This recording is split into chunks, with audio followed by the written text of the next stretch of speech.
It starts with that product, but then it goes to the shopper assurance. Where else do you go where you get transparent pricing, flexible test drive, take the car for a couple of days if you want, streamlined buying process? You're not going to be there all day, in and out. And then, and I have not seen this anywhere else, the 3-day worry-free exchange. You buy a new car, if you've got any buyer's remorse, you've got 3 days to change your mind. Just get on Lamar, take it into Mississippi, the first exit's Craft Road, turn left, and go see Chris True and all the gang at Homer Skelton Hyundai. Welcome to Sports 56 Mornings with Peter Edmiston and Anthony Sane on Sports 56 and 98.5 FM. It's time to get your day started. Live from the Family Leisure Studios, here are Pete and Sane.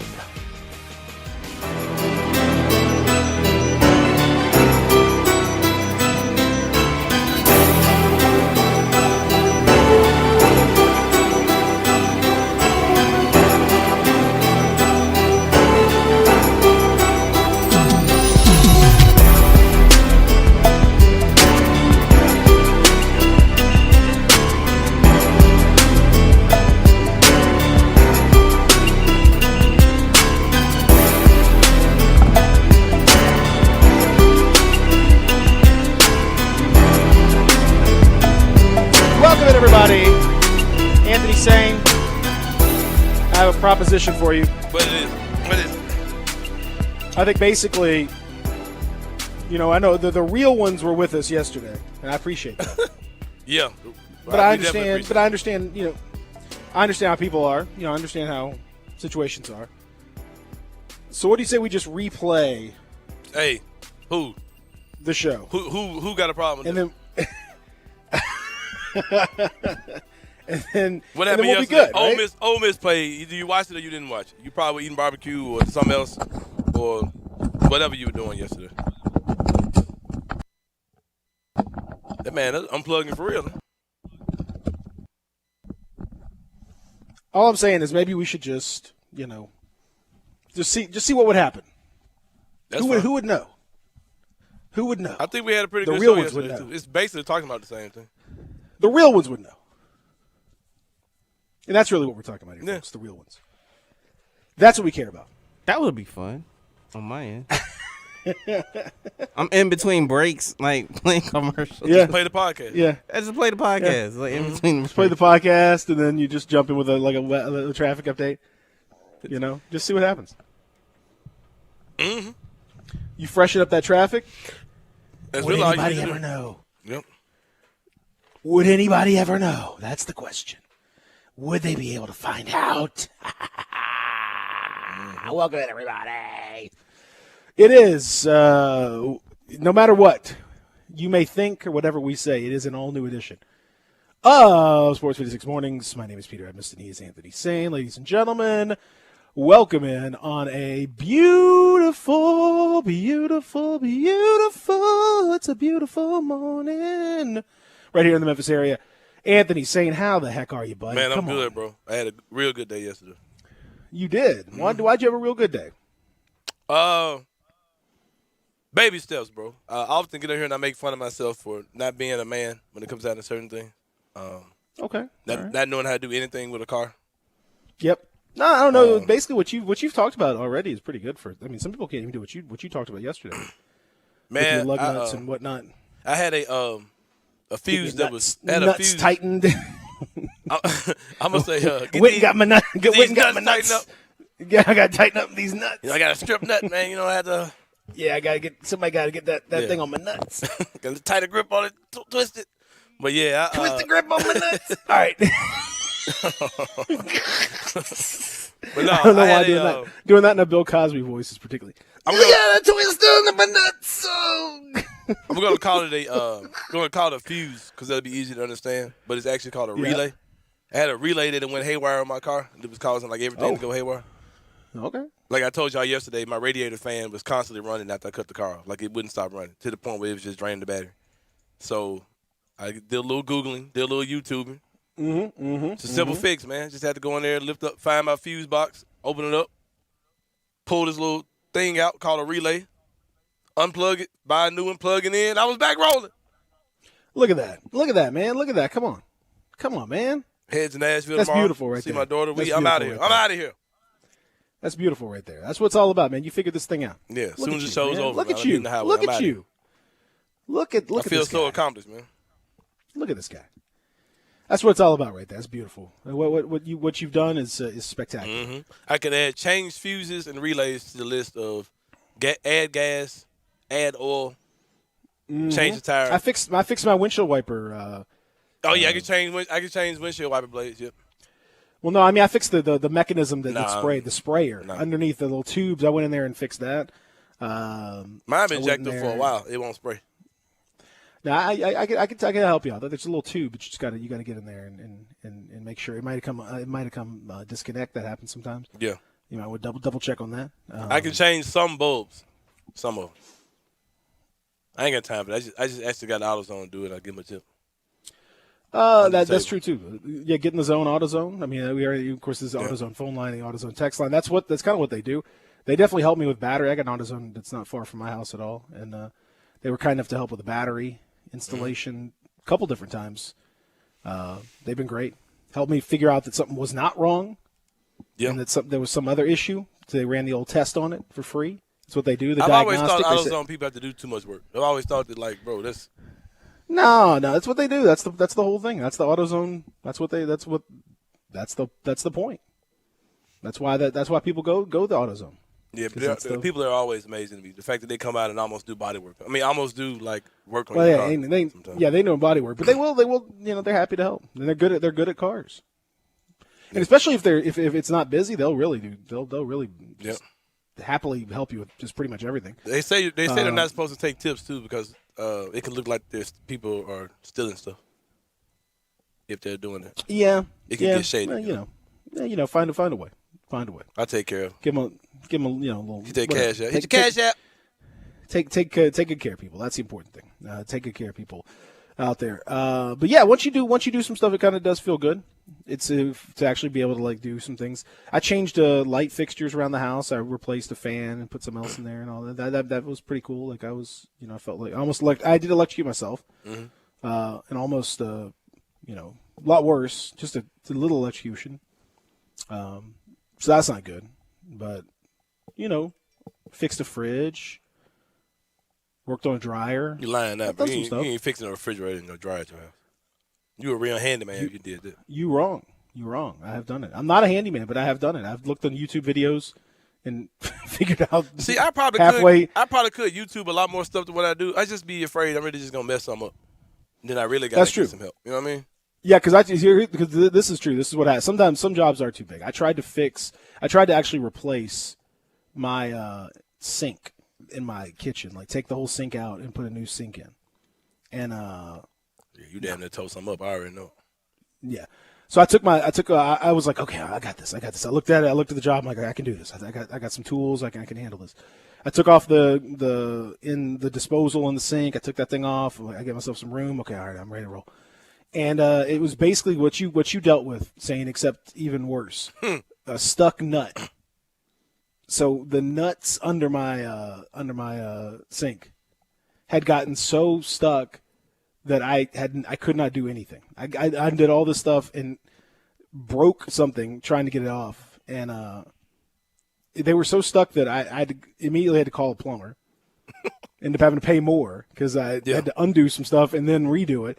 But he couldn't do it either. Even with all his tools, he couldn't do it. He had to actually cut it. He had to use a saw to cut the thing out, and and he gashed up my sink in the process, and all. It was a whole thing. So sometimes there's jobs that you can't do, and then sometimes it's just you gotta know your limitations. But you can do more than you think. You can do more than you think out there. I appreciate that. I asked the guy from AutoZone. I said, "Can you come fix my sink?" And he's like, "Yeah, man. Give me just a second. I did find a guy at AutoZone that was a mechanic though, and came and did some work on my car one time. That did happen. A lot of those guys are sneaky mechanics out there. Yeah. You gotta have people in the right spots, man. That's one thing. That's that's important. It's good to have friends all around and to do all kinds of different things. Different friends doing different jobs. You got a friend that's in the what each business you like. It's good to have a friend to know what's going on, to give you the inside scoop on what's really happening out there. So that's why we're here, because you guys are all of our friends, and we appreciate that. And y'all are doing your thing this morning. All right, as you mentioned, we're going to talk college football.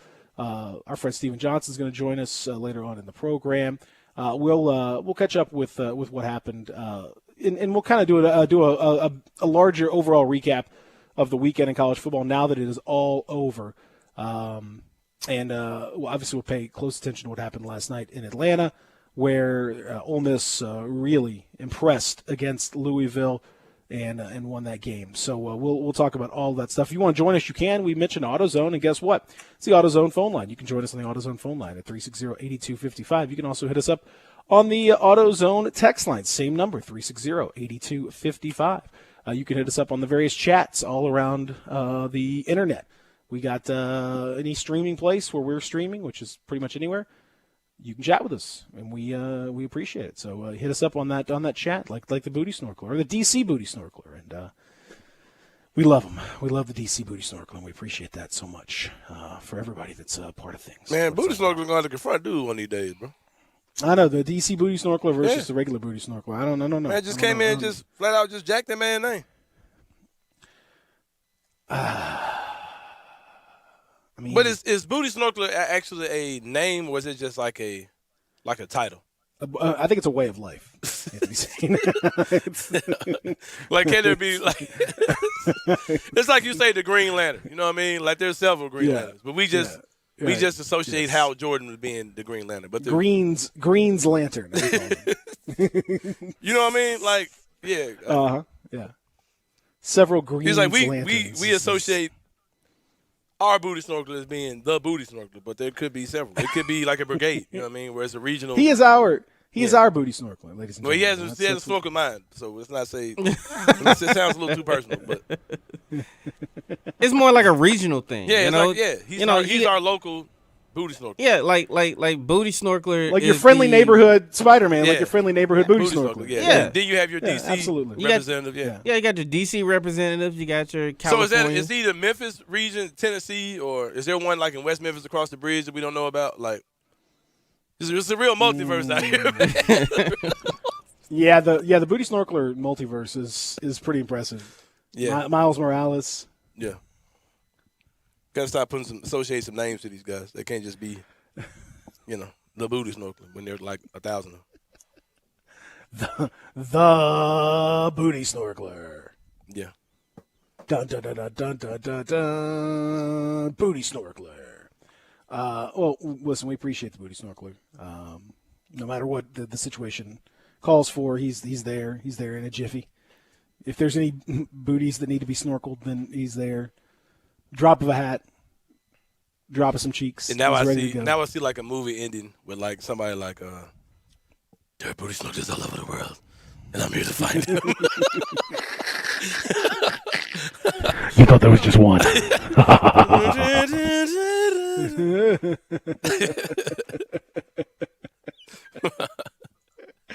Well, that's how it works. That's how it works, ladies and gentlemen. Yes, join us and join us today as you head back to work or head back to school or whatever it is that you're doing. I know it's always tough on this on the longer weekend. You're like, it feels like a Monday. It's not. It's actually Tuesday. It's gonna honestly, it's gonna mess your whole week up. I'm gonna be honest with you. Oh yeah, for sure. It's just gonna mess your whole week up. So you're just gonna have to deal with it. Like it'll be tomorrow. You'll be like, oh man, Tuesday. No, it's Wednesday, and then no. But the good news is that Friday, feel like Thursday. And you're like, it's actually Friday. It's great. So there you go. All right. Last night, as you mentioned, Ole Miss, very impressive performance. And finally, man, look, this is the way that it's supposed to be. And I give Lane Kiffin a lot of credit, and Ole Miss football in general, a lot of credit. Because when you have the primetime slot on Labor Day, on that Monday, you got the eyes of everybody who's watching football on you. And, this is it's a big opportunity. And, Ole Miss was missing Lane Kiffin on the sidelines because of COVID. And so, there could have been lots of reasons to maybe not, show up or not play as well or struggle, whatever. No, this was a terrific performance. And I don't know how good Louisville is going to be. I don't know what that situation is going to look like for them. But if they're even halfway decent, then this is going to look like a really nice win. And I don't know that they are, but it's going to look like a really nice win. And the way they put it together, the way they looked, it was nice because we talked about how all weekend, offenses have really struggled around college football. In fact, Anthony saying you're the king of the parlay, or the king of the attempted parlay. Mm-hmm. Did you see there was a gentleman who finished up his parlay with the under in this game, as a matter of fact. Mm-hmm. The under, which was the play. He picked under in, I think it was 12 leg parlay or 14. I don't know. 12 or 14. He did all unders in college football. 12 different matchups. They were all under. Mm-hmm. And he turned $10 into $79,900. God. The $10 bet was 79,000, almost just a buck or two under 80 grand. He turned $10 into with all that's unders. The parlay. All under parlay. That's a legendary. That's a legendary parlay right there. Yeah, that's kind of smart though. Week 1, that's kind of smart, man, to go under. Historically, you just don't know, man. You just don't know. I mean, that's the thing. We've seen previous week 1s where stuff happened differently, but this one, he looks like a genius. Whoever it is looked like a genius. Could you imagine sitting up watching this Ole Miss game that's on a Monday as opposed to Saturday? Like you were rolling. I guess I'm sure he had games every day since Thursday. Could you imagine being perfect Thursday, perfect Friday, perfect Saturday? I don't know if he bet Sunday's games or not, but coming into Monday, you got one game left, and for all of the marbles for 80 G's. Man, could you imagine it? I mean, it's crazy. It's crazy. Oh man, when that final score rang up, I know he would be. I mean, you'd be sweating it. You'd be sweating. Oh, for sure. Because and actually, this game looked like the guy would have been feeling great throughout the entire game until the very end, because the number was 75.5. The total was 75.5. So they never looked anywhere close to that. It was 26-0 at the half. Louisville hadn't even scored. 26-0. You're thinking, oh my God, this is beautiful. I got 50 points. Basically, they don't just go crazy in the second half. I'm golden. And then lo and behold, like at the end of the game, they just started exchanging touchdowns and just popping this thing up after 3 quarters. 3 quarters is 29-10. You got 39 points. Like you got to avoid a 36-point fourth quarter, basically, and you're good. They got tight. And they scored 28. They almost got there. Each team scored 2 touchdowns in the fourth quarter.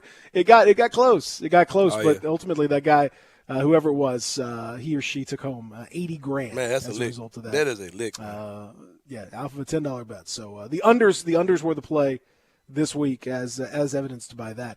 But Ole Miss looked great. Ole Miss looked really good. Matt Corral, nearly 400 yards passing, a touchdown, another touchdown on the ground, as he added an additional 55 yards. So almost 450 total yards for Corral.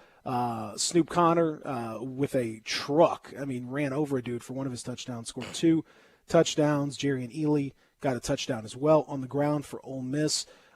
Defense looked pretty good as well. That's always been the question for Ole Miss. Everybody expected Ole Miss to have a great offense, and certainly they looked the part. You're racking up 570 total yards, but the question was, could they be better defensively? No one's expecting them to be great defensively, but could they just be okay defensively? And yeah, last night they were okay. In fact, they were really good for most of this game until the very end, and it got a little squirrely. But I would say this is a very good defensive performance, particularly if you're grading on the curve of last year where they were truly rancid on defense. This is a much improved performance in that regard. And this now, if you couple those two things together, Anthony, saying out of the teams that we've seen in the SEC West, Ole Miss ain't far from the top. They're going to at least give Lane Kiffin always gives Alabama. It's a little bit like Hugh Freeze was. It's always just kind of something to think about, like just kind of a little burr under the saddle. A little bit of a style that's kind of tricky for Ole Miss, for Alabama to deal with. I think that's going to be the case again this year, where it's going to be a little tricky. A lot of offense, a lot of firepower, a lot of unique. Did you see the one play call? I think they stole it from Coastal Carolina, to be honest with you, but we saw it on a wider scale, where Matt Corral drops back and looks for all the world like a quarterback draw, and he's in the shotgun. He takes that little step back. He starts to run up the middle of the field, and then he gets right to the line of scrimmage and stops and dinks a little pass over the top, waiting for the linebacker to commit, and then throws it in for a touchdown. Like, it was a beautifully designed, beautiful little play call. Mm-hmm.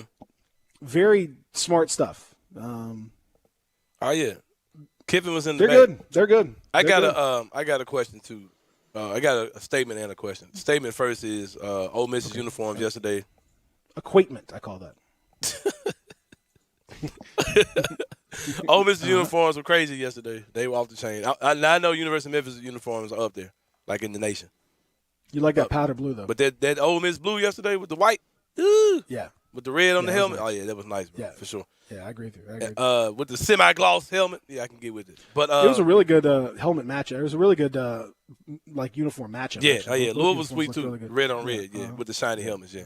But question was, I can't remember. Just like that. Dang, just like that, I can't remember. Oh, okay, here it is. So I looked up my boy David Cobb. Shout out to David Cobb, former Grizzlies beat writer for the CA and now college sports reporter for CBSSports.com.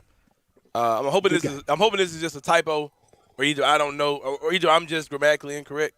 Because if not, y'all just got disrespectful with the coach stuff, man, calling people coach. Mm-hmm. He has an article that's on CBS.com. It says Ole Miss versus Louisville score takeaways. Rebels light up Cardinals in Atlanta without Coach Lane Kiffin, and Coach isn't capitalized. Coach is supposed to be capitalized, right? So that was just a typo. No. That's not a typo. That's good. That's y'all just disrespecting him, man. His title of his name ain't even capitalized. No. That's not used as a title. That's used as a reference. Their coach, Lane Kiffin. All right, okay. Well, good. I'm about to say y'all just look. Y'all ain't got no respect for these coaches. If you're referring to him as Coach Lane Kiffin, I guess you would capitalize it, but like they would never do that in the AP and whoever. I got you. That's not the style guide. You don't do that. I'm about to say y'all just little boy in this man. You don't do that. You don't do that. You don't refer to. He's not your coach. He's not your coach. I mean, come on, everybody. Why did you just say Rebels light up Cardinals in Atlanta without Lane? Because nobody, you have, especially the AP style, you have to make a reference. You have to have a reference in the headline. So what is it? Because I mean, like Lane, be like, wow, what lane? Like a lane of traffic? What does that mean? Without Lane, I don't know what does that mean? Without little Kiff. Without Nathan Lane, the Broadway performer Nathan Lane. Is that what you're? What are you talking about? What do you mean? What is Lane? No. Yeah, I never mastered the style guide. I had one. I bought like rights to it, but never mastered it. Never quite mastered it. I'm definitely mastered it. I'm grammatically phenomenal and great speller, great grammarian, but I'm still not. I mean, that's still not a. I don't like it because it's stodgy. Some of the stuff's stodgy. You know, you have to do. They want you to do certain things certain ways, and it's just kind of stuffy. It doesn't. I don't love that. Yep. So.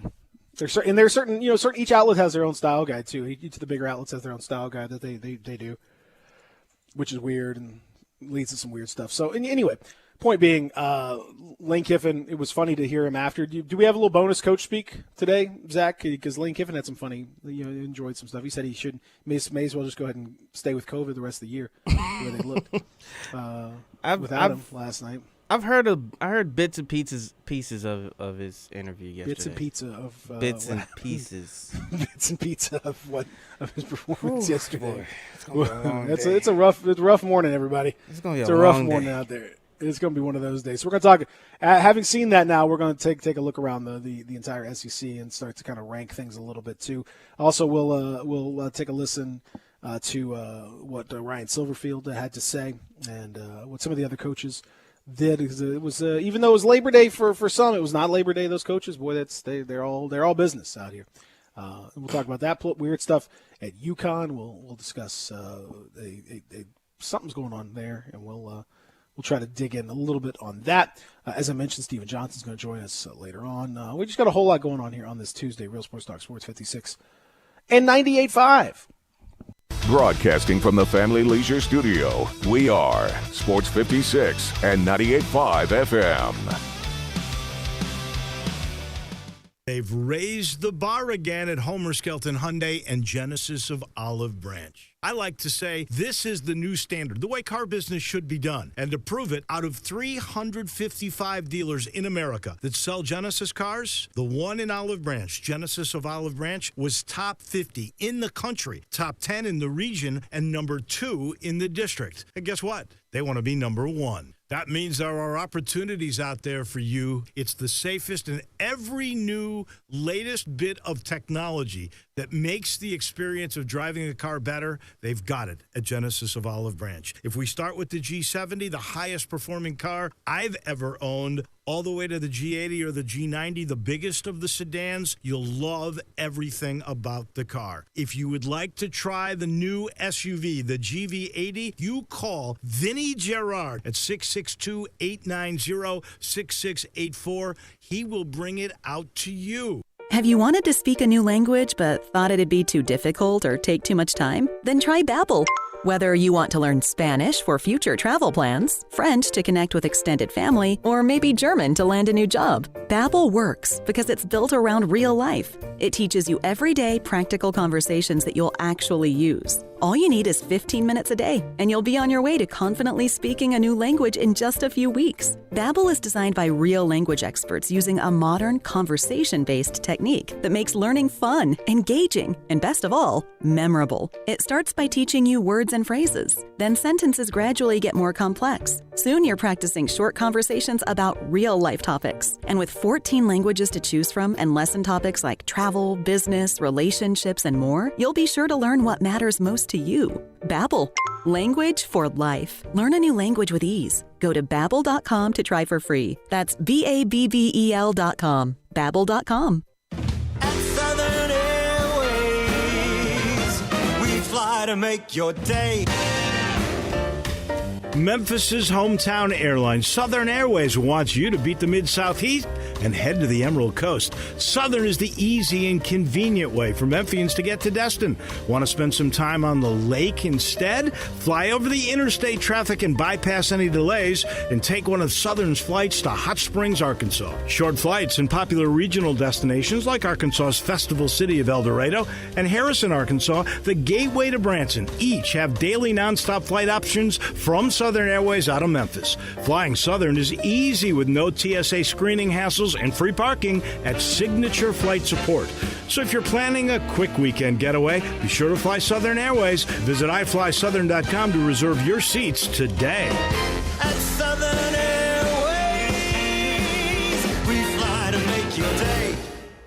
It's finally time to get out of the house. So make sure you stop by Family Leisure with great prices on in-stock and incoming products. Keep the kids active with play gyms, in stock, ready for delivery. And by the way, installation from the pros, I always recommend that. Markdowns on remaining game room products and those beautiful massage chairs. And the hot tubs, they're going fast. Get out of the house and get to Family Leisure. Wooden Road and I-40, where family and fun come together.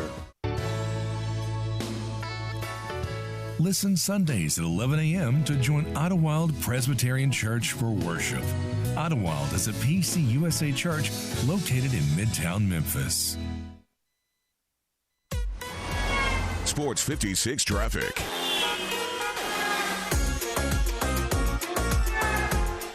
This is just an FYI if those that are living or going drive past or drive near State Line Road at Whitworth Street.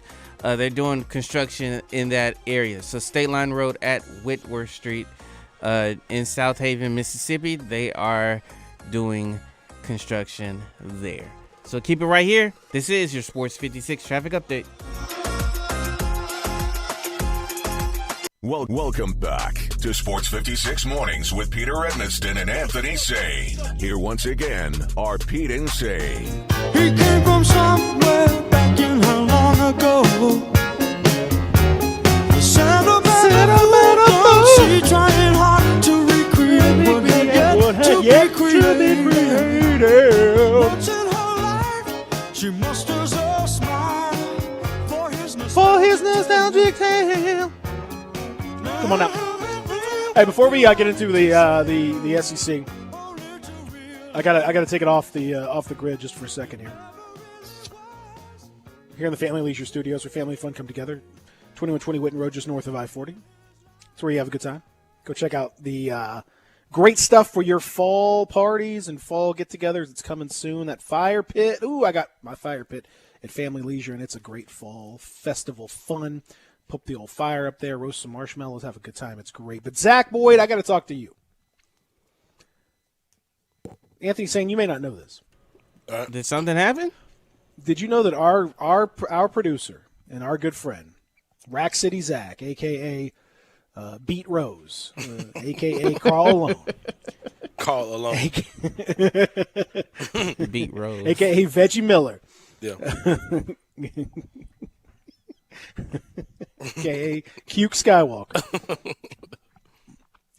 Skywalker. Did you know that Mr. Zach here is now doing media appearances and podcast appearances? I did not know that. Zachary Boyd was on a Grizzly Bear Blues podcast as of yesterday. I was not aware of it. Featured guest Zach Boyd. Uh-oh. Zach Boyd, what in the world? Are you out here now? Are you out here You out doing here, this? Zach? You about to leave us? I mean, like, if the people want me, the people want me, man. Like, that's bottom line. But no, like those guys, they're great. The Starting Five podcast. Oh yeah. Like a couple of them, I went to school. Has Zach with. ever been on the Outsiders podcast? No. I have not, and I've been waiting for my invitation. When's he We've getting that invite? we've only had- When's he getting that invite? We've only had 4 guests in the history of that podcast. It's you, That's true. you, Amari, Parrish, and Harrington. That's Harrington, it. yeah. Very elite podcast. Very elite company. Well, I think maybe you should make it 5. Apparently, Zach's out here. Zach, I can promise you, I would listen to that podcast. It would be hilarious just to hear what you guys are talking Zach, Oh my God, it would be amazing. get your weight up, Zach. We'll get you on one day. Get your weight up. Ooh. What about now? Your weight ain't ready, man. It ain't right now? Let me say these names again. Omari Sankofa, Okay. Peter Emerson, Okay. Chris Harrington, Okay. Gary Parrish. And Zach Boyd. Get your Like, weight- what's get- the difference? Get your weight up. I see no difference. Yeah, Get your weight up. yeah. I see no difference. You almost makes a got good on, man. point. Get your weight up. He makes a good point. He's getting there. I'm I'm telling telling you what people had to tell me, man, when I would be like, hey, get your weight up. Hey. So guess what I did? I hit the gym. You hear me? But no, it So was, but you know what? He's getting his weight up though by being on the that's Starting what I'm Five saying. Keep podcast. doing Look what at this. you're He's getting his doing. weight up. Keep doing How what was you're it? yeah, it was good, man. Like I had to confront them about their take on Jaren Jackson a little bit, man. I didn't appreciate They it. were hating on Jaren? They wanted to trade Jaren when his value was high. And I'm like, you can't trade a You 7-footer don't trade. that guys shoots that young. 40% from 3 and block shots on the other end. You can't trade And that dude. Jaren's value is not high right now. Like this, like when you say you trade a guy when his value is high, that's like this is the highest it's going to be. That's Like not, at the least, like one of the guys. You're going to make me listen to that podcast. You should Napalm. Them go dudes. ahead and listen to it. But And I rock with them. They going to make me have to napalm that whole thing. one of the guys said at least just like let him play up until the trade deadline and see, and then you flip him. Flip him for what? Whoever. Like You're not napalm. them dudes. cause again, like my thing is like as much as you dislike Jaren and everything that he is bringing to the floor, like I mean, like he is the reason that the Grizzlies ceiling is going to be high, and only he can can make those improvements and push the Grizzlies up to that level. And so, like, because I mean, we sit here and we was looking at John Collins's contract. It was like 5-year, 125 or something like that. However much, like Jaren's getting that contract. He's getting that contract because like last season we wasn't even talking about John Collins getting 5 years. We was like trying to understand like why in the world the Hawks waiting so long to sign this man. Like, Right. and he wanted to get out of Atlanta. So, you know, I think most of this is because one, Jaren gets hurt. He gets hurt at the wrong time. Like I don't like injuries happen, but it's just the timing of him getting hurt. And then on top of that, people, you know, they still associate him as rookie Jaren getting bullied underneath the basket. I mean, he still get, you know, he still get pushed around every now and then, but I mean, like, wait until Jaren is 23, 24, 25, 26. Once he signs that 5-year extension, then we're going to see a totally different Jaren Jackson Jr. than we would the Michigan State version of him. Yeah, I'm going to get to you. Okay. It's on deck. I'm moving my shoulders around right now about the y'all, bro. Y'all ain't earned the right to speak on Jaren Jackson Jr. like that, bro. For sure. I'm just saying because exactly I was listening to it and I was kind of just frowning up about it. I'm like y'all like. I know it was some super cringe bad takes. What did y'all say about Ben Simmons though? So it was what they were asking about a package idea, and they were saying on top of that, like if in the event of getting Ben Simmons, why should, like, it was a matter of like, why should the Grizzlies go after Ben Simmons when he can't shoot? And then you have your starting, stop talking. You have your starting point guard. We just watched NBA World Champions. Best player can't shoot a lick. So yeah. What did we stop talking? Man. And then your starting point guard. I can't deal with these dudes, bro. Like, it's just if you think Ben Simmons is a bad fit for the Grizzlies, like, you just don't understand basketball. Like, don't talk to me about basketball. Yeah. Talk to me about SEC football or something. And so you just don't know what you're talking about. And so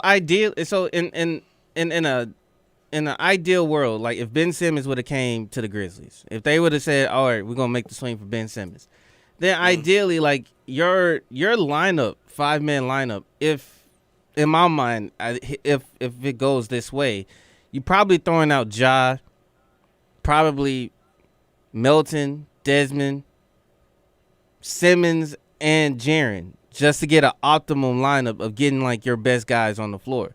And then really, like, Ben Simmons just going to be running down the baseline, setting screens, and just being your secondary ball handler.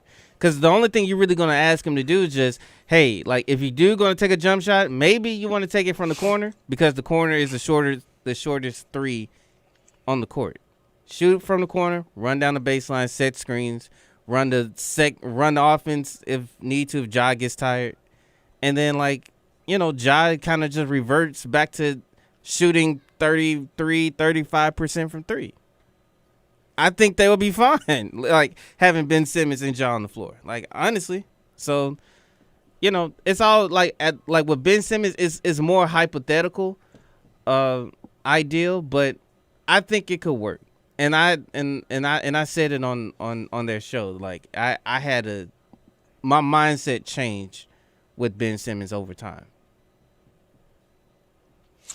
Dumb. They dead to me. Oh, and on top of that, since we're talking about this, we didn't really talk about it yesterday. The Grizzlies trading Juancho. I don't want your Grizzlies anymore. I don't want your. I don't want your barbecue. You knew when they put the picture of his brother up and said to him that he probably wasn't long for the roster. They weren't real concerned. They're like, oh, but just put a Hernan Gomez. Yeah, hey, send Devin to do image search on Hernan Gomez. Yeah, it's fine. Whatever. Hey, why do we blame everything on Devin? But Devin. Find Devin. Anyway, so he's like, hey, just search for Hernan Gomez. That don't matter. He ain't gonna be here that's long. fine. I didn't either one. He's not going to be here long. It doesn't matter. Just put a picture up. The Grizzlies get Chris Dunn and Carson Edwards from the Celtics, along with a second-round pick swap. Yeah. Oh, baby. Hey, we got a second. This I believe this is my first second round pick swap that I've seen. That is some real. Oh, yeah. And people, I love the fact that is the value of the deal. That's the value of the deal is, hey, they got a second round pick swap out of the, oh my God, really? Oh, I think I got to start keeping track of second round pick swaps. I think it may be more value to that deal than it. I mean, first of all, I don't want to keep up with second-round pick swaps. I think out of the second round last year, like 2 teams used their own pick. Like everyone's second-round picks are being just traded around like they're Pokemon cards out here. So I don't even know what the situation is with that. But they get Chris Dunn and Carson Edwards. They're now back up to 18 guaranteed contracts. It's absurd. So yeah, there you go. Oh boy. Thoughts? I think they actually like Chris Dunn. You can make a case for both these guys for different reasons. No, not Edwards. He's out of here. He's Gunzo. No. You can make a case for Edwards for like a developmental, like throw him into like try to get him in your system, try to see if you can't convince him to sign some kind of a. But he's on the get rid contract. of him and then, they would have to Yeah, I know they have to get rid of him, and then they have to try to kind of bring him back in a different capacity. But it would Carson Edwards would at least make sense because he's just a theoretical flame throwing shooter kind of guy, and Chris Dunn is big and can play defense and has pretty much done. He's very very Jarrett Culvery in terms of his profile, high level lottery pick who really hasn't panned out, hasn't done a whole lot for anybody. I don't know that there's much left in the tank for him, but who? What left Chris in the Dunn? tank? I don't. He was like 25 years old. Yeah, I know, but he's tried. What are we? Hey, bro, quit writing folks out, bro. You ain't never seen nobody. You might say how much you got left in the tank. Dude, 25. Have you watched him play? He's a really good defensive player. He's a really good defensive. So he's got his place in the NBA, is what you're saying? No. Bro, we talking about Because the he's an Grizzlies, bro. absolute Why you be talking like we the Lakers? or atrocious something? offensive player. Atrocious offensive. He a dribble guard. Yeah, he ain't a shooting god, that's for sure.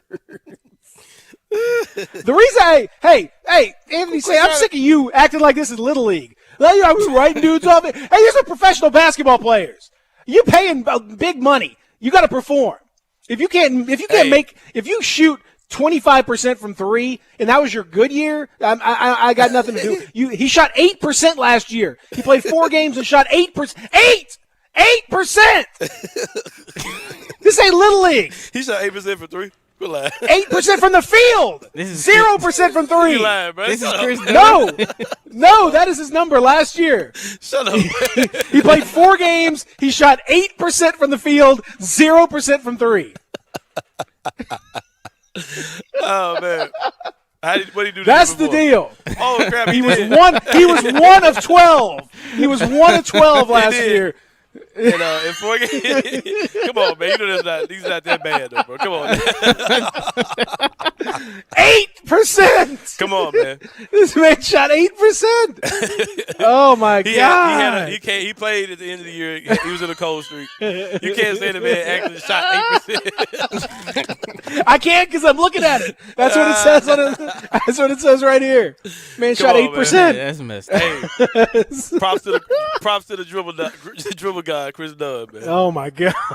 We got our own KD in Memphis, man. What you talking about? Brick God. Hey, I bet they keep him though. I bet they want to keep him on the roster. Man had a -6 PER. I'd never even seen that before. Man, I didn't know you could do that. Whole year playing 4 games. I didn't know you could do. I didn't know you could do that. I didn't know that's possible. A -6 PER when the average is 15. 15 is average, and he has a -6. All right, what about 2019 with the Bulls? Come on, now. Oh man, that's so funny. Anyway, no, he's fine. He's all right. He's fine. If they. No, he's 27. Who are you keeping? 20. Who are you keeping? Yeah, come on, man. It's over. His career's over. 27 years old. So it's over, man. Send him over to Europe. He's got Nick Calathis. This is the Nick Calathis part 2. This man's gonna go to Europe and be a spectacular play. Black Nick Calathis. So he's older than Tyus Jones? No, he's younger than Tyus Jones. I think. I believe Tyus is 28, right? I don't know. We young as crap, bro. What's the name? No, Tyus is only 25. No, Tyus is 25. He's older than Tyus Jones. He's 2 years older than Tyus Jones. He must have played 4 years. Because Dunn came out in 2016. No, he was 22 when he arrived in the league. So he was an older first round pick anyway. Another example why you don't take super old guys. They turn to Chris Dunn. If they don't jump in right away, then you're stuck with this guy who's 27 now. He's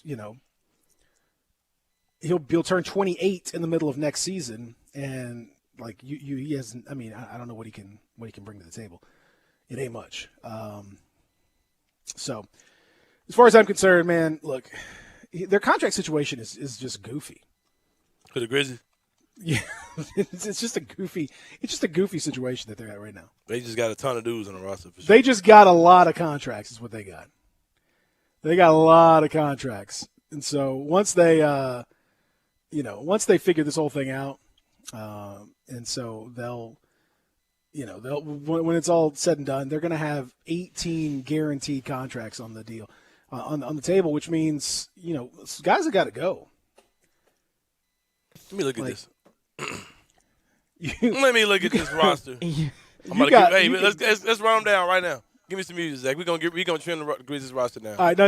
Let's take a break. Yeah, take a break. Well, then you want to play roster trim down. We can do that after the break. Hour number 2, we'll get into the SEC and what got looked at. Plus, we got Bishop Sycamore update, which I'm excited about. If you were wondering what's going on with Bishop Sycamore, wonder no more. We got you covered right there. So all of that is still to come here. Real Sports Talk, Sports 56 and at 98.5. Dave Woloshin and Brett Norsworthy take you home with Sports Time on Sports 56, weekday afternoons from 3 to 6 on Sports 56 and 98.5 FM. Getaway Sports Bar, the best kept secret in town, open noon to 1:30 a.m. 7 days a week. Garvin, the owner, created this SEC NFL Dream Bar over 20 years ago. You'll never miss a minute of action. 10 TVs, 5 70-inch TVs for all the big games. Rack them up on 6 pool tables. Coldest beer in town, grab you a pool stick and get you some good bar grub. 100% Angus burgers, big and moist chicken tenders. Daily happy hour Monday through Friday, 2 to 6 p.m. with long neck domestics, $2.25. Getaway Sports Bar, 4632 Winchester. Brian Elder's Roofing Solutions. I'm Brian Elder, 867-0303. Hurricane season is upon us. Is your roof ready? Are your shingles laying down and sealed properly? Call me right now, 867-0303. They say you get what you pay for. That's why my opinion is free. Maybe you've got years of life left in your roof. If so, I'll tell you that. But if I find storm damage or a compromised roof system, I'll lay out some options for you. Don't let them tell you it needs to be replaced if it only needs a repair. Call me, 867-0303. Has your insurance company already seen it and rejected your claim? Maybe they're correct. Most of the time, they're not. They do tend to become more reasonable once I get involved, though. 867-0303. I'll measure your roof from outer space or BrianElderRoofing.com. Call 867-0303. Brian Elder's Roofing Solutions. This is Renee. Happy to be here. She's not some influencer. She's more of a groundbreaker, turning her 4-acre lot into a little slice of heaven behind the wheel of a John Deere 1 Series tractor. Renee runs with us because the most important job is the next one. That's all I got. Nothing runs like a Deere. Get a 1 Series tractor for just $99 per month at your John Deere dealer today. For additional cost information, please call toll-free 855-633-2315.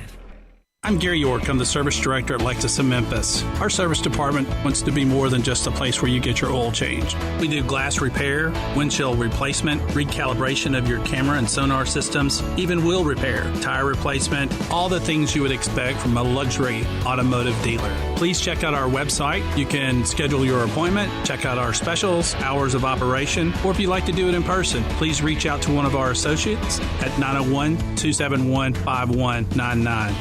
The 34th Annual Memphis Chevy Show, presented by T-Mobile, makes its return to the Memphis International Raceway September 10th and 11th. The premier destination for all things Chevrolet features multiple classes of drag racing, an automotive swap meet, jet dragsters, and more. Get your vehicle registered and enter it in a professionally judged car show, or just put it on display. You can also just sit back and enjoy the show. Tickets are now on sale online at just $20 for Friday and $25 for Saturday. Don't miss out on the largest car show in the Mid-South. Go to racemir.com for more information. Welcome back to Sports 56 Mornings with Peter Edmiston. Yes, I will be good, I promise. Co-hosting Sports 56 Mornings is Anthony Sane. That's great, man. Now, back to Peter and Anthony. What I want, you got, it might be hard to handle, but like a flame that burns a candle, the candle feeds the flame. Oh, yeah, yeah. Full stop, a force and dreams to scatter. All right. Hey, let's go through this real fast. Where we're at right now before we do the roster breakdown. Like I said, we're going to talk a little college football coming up in hour number 2. We were talking about the Grizzlies trade over the weekend, getting Chris Dunn, Carson Edwards, and a second-round pick swap. Oh, baby, for Juancho. If you want to talk about operating around the edges, that's how you operate. We're about to get into. We're about to see third round. We're about to see Grizzlies third round out here, picks. the Grizzlies are about to be the first third round pick team in a while. Right. Oh, you talking about the edges? That's educating right there, man. That's what the Grizzlies are doing. Yeah, that's right. All right, so let's just go back. So the original, if I have this correct, correct me if I'm wrong here. Mm-hmm. But the Grizzlies turned Jonas Valanciunas into about 30 dudes. So then Jonas Valanciunas was traded for Steven Adams. Eric Bledsoe and Steven Adams, and then obviously Zaire Williams, all that stuff. But yeah, Zaire Williams, they traded Trey Murphy, so I'm not even counting. I'm counting, non-draft. I guess. Okay, so then Valanciunas turns into those guys. Okay, Steven Adams, keep him there. He's there. Then Eric Bledsoe turns into Patrick Beverly and Daniel Oturu, right? Yep. So Oturu now, throw him in. Patrick Beverly turns into Juancho Hernan-Gomez and Jarrett Culver. Jarrett Culver, yeah. Culver's in the mix now. Mm-hmm. And Juancho's now turned into Chris Dunn and Carson Edwards and whatever this swap situation is. So the Grizzlies have turned Jonas Valanciunas into like five or six dudes. Yep. This is like what is happening right now? This is a quest to get every player in the league on the Grizzlies at some point. Right, yeah, for sure. And they're well on their way. Yeah. They're well on their way right now. I'm looking at the ESPN roster that hasn't accounted for guys that have been waived but just don't know they're waived, that type of stuff. So, like the DeJounte Porters of the world. Yeah, Rajon. Oh, yeah, I forgot about Rajon Rondo. He's Rondo as well. So Rondo was waived. So that's he was part of that whole thing too. So add even more players to the mix. Yeah. Good God. Yeah, we got deep off of that trade. Very confusing situation for the Grizzlies. So you gotta have it down to, is it 15 and 2? 15 guaranteed and two yeah, ways? 15 guaranteed two ways. Mm-hmm, I guess. Zach, you got your pen and paper ready? Look, we can go through everybody up through. I mean, Adams, Brooks, Anderson, Aaron, DeAnthony Melton, Tyus Jones. They're all good. Yeah. They're not going to be cut. So who are you playing with? Okay. Jarrett Culver. Start with Jarrett. Well, and Zaire Williams, obviously Brandon Clark. Yep. Those guys are in the mix. All right, come on. Desmond Bain, Tillman. Starting to those guys are in. Mm-hmm. All right. So basically, here's the group that's left. It's 4 out of these 7. All right. Jarrett Culver. He's in. Jarrett Culver. Mm-hmm. John Conchar. No. Santi Aldama. No, you know what? Santi's Hold on. I think. Conchar is in, but if it come down to it, Conchar getting the body. All right, so Sam Merrill. Out. Daniel Oturu. Out. Carson Edwards. Hell no, out. So Chris there it Dunn. is. That's about Dunn in. Yeah. Then you've got Killian Tilly as a 2-way. Yep. Who's your other 2-way? You got one other 2-way spot that's you got one. You don't have the other 2-way yet. Because Dave and Buster. Sean McDermott has been out and so. Yeah. So that means the final 15, as you say, it would be Steven Adams, Dylan Brooks, John Morant, Jaren Jackson Jr., Kyle Anderson, DeAnthony Melton, Tyus Jones, that's 7. Jarrett Culver, 8. Zaire Williams, 9. Santi Aldama, 10. Desmond Bain, 11. Xavier Tillman, 12. Brandon Clark, 13. John Conchar, 14. And Chris Dunn, 15. There it is. With Tilly and probably your boy Yves Pons, the porn star. Yves Pons already is a training camp. He's an Exhibit 10. So I'm saying he might get there too. He might get bumped up to that too. Oh, I don't think you need to do that. That man started looking sorry as some league went on too. Yeah, I don't think you need. I don't think you need that 2-way on him. You can save that for somebody else. I like it. I like him as a hustle player. I think Exhibit 10's a good. He could do something, but I don't think you need to give him a 2-way. They still you think they're done making trades? Hell no, they're never done. I mean, before the season starts. No, I don't. I think there's still 1 or 2 left in the chamber, potentially. There's a lot of. I mean, you know who they're building around. They're building around, Ja and Jaren, But, I mean, I still think there's plenty of smoke around this Kyle Anderson situation. There's plenty of smoke around the Dylan Brooks situation. We found out that Portland was digging around pretty heavily into Dylan Brooks before they ended up getting Larry Nance from Cleveland. So they were digging in pretty hard on Dylan. I think those two are very tradable. I think Tyus Jones is very tradable. I think Clark is potentially tradable based on what happened, depending on what his value is around the league. I think a lot of these dudes are tradable. So now whether they'll actually do it or not, I don't know, but I guarantee you that there are conversations going on about a lot of these guys. Yeah, for sure. For sure. I don't think they're going to make any major deal before the season starts. I think that you might see some stuff to trim some of these guys off the roster. But no, I don't think they're going to do anything big. I think they're waiting after training camp before they're making a deal.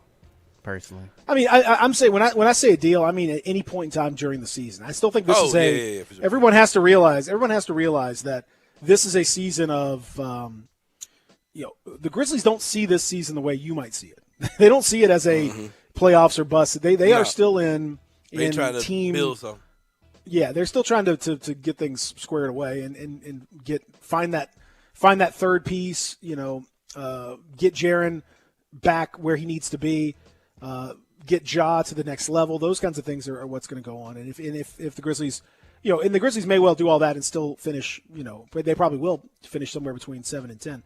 I think they're in that play-in situation, but they're also going to be open to doing some other things. So don't forget about that either as things go on. Yeah. Hour number 2 on the way here in the Family Leisure Studios. We'll talk a little college football when we return. Stick around.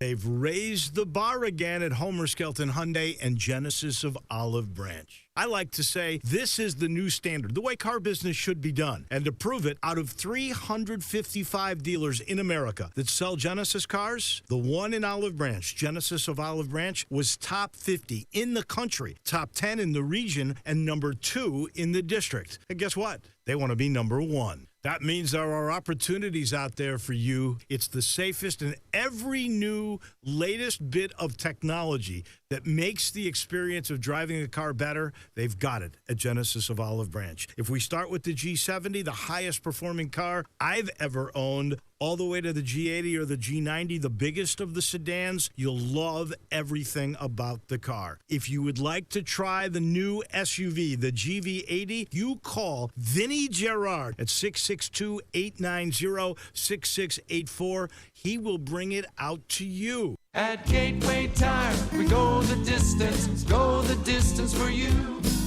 When it comes to tires, auto repair, and car maintenance, Gateway has it all. Gateway Tire and Service Center is here to help you with all your service and tire needs. Choose from Yokohama, Toyo, Firestone, and Michelin. The list goes on and on. We have tires for all your needs and budgets. And when it comes to service, Gateway Tire has the most experienced mechanics and state-of-the-art equipment. Come see us for any repairs, alignment, struts, air conditioner, schedule maintenance, and more, including brakes with a free brake inspection. Then take advantage of the Gateway credit card. Apply today for stress-free financing made easy with no annual fee. Ask about our 6-month deferred interest with any purchase over $149. Go to GatewayTireandService.com for great deals and coupons. Gateway Tire and Service Center has it all for you and your family. At Gateway Tire, we go the distance for you.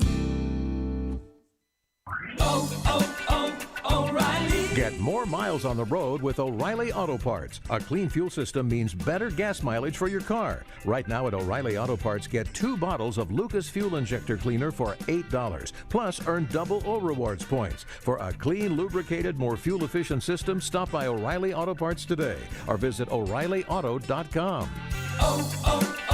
O'Reilly Auto Parts.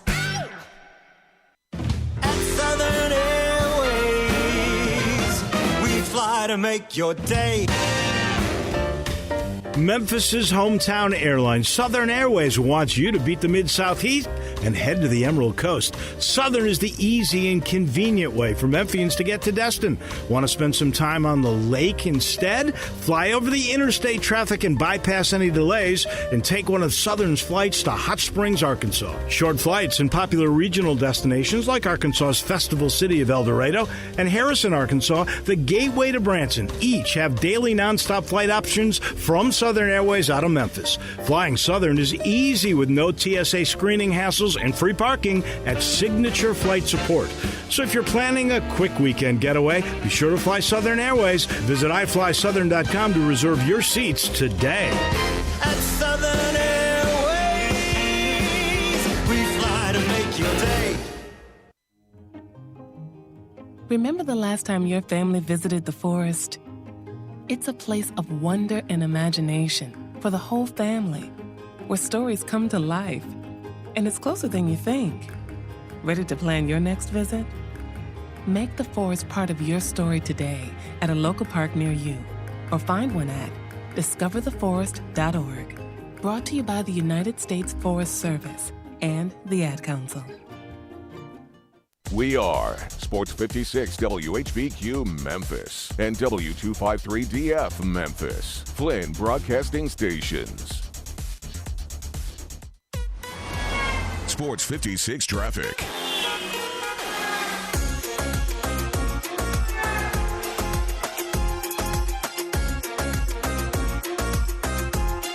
So we got 2 new accidents on the roadways. Working an accident on the ramp from I-240 northbound at Lamar Avenue.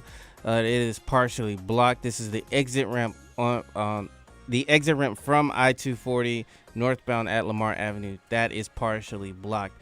Also working an accident on Kimball Avenue at Getwell Road. Oh my goodness. Kimball Avenue at Getwell Road. Working an accident there. Keep it right here. This is your Sports 56 traffic update. Welcome back to Sports 56 Mornings with Peter Edmiston and Anthony Sane. Here once again are Pete and Sane. Hey, what's the matter with your head? Yeah. Hey, what's the matter with your mind and your sign? Oh, hey, nothing the matter with your head, baby. Find it. Come on and find it. Hour number 2 is here in the family Leisure Studios. Let's go. Let's go.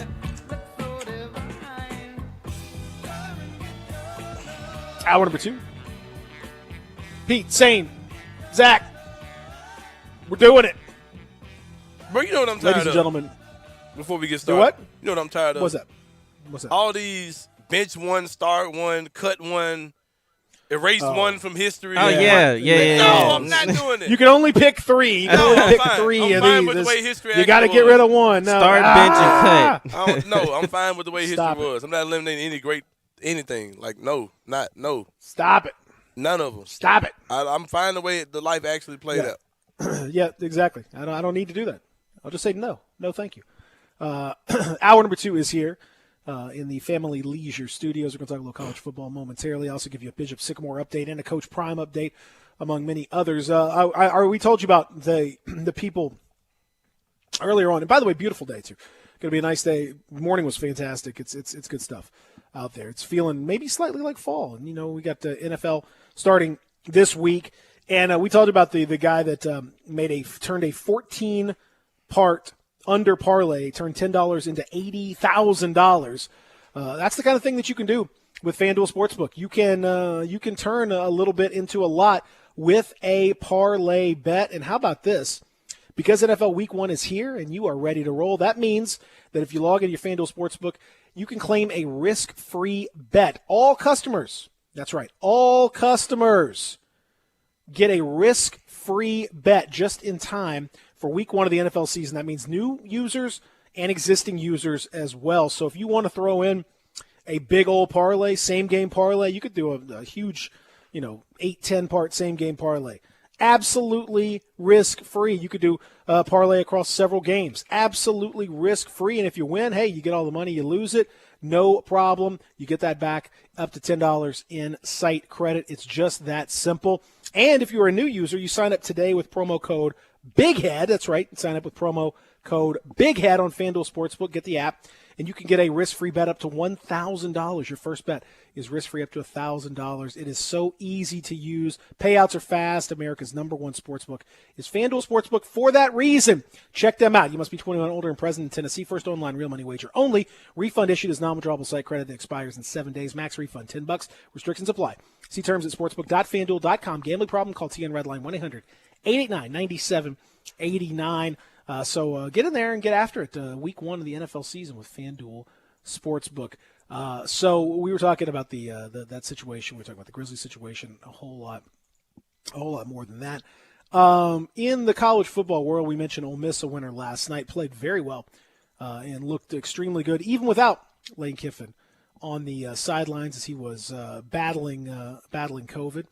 And he's memorable in his situation. Memorable in his thing.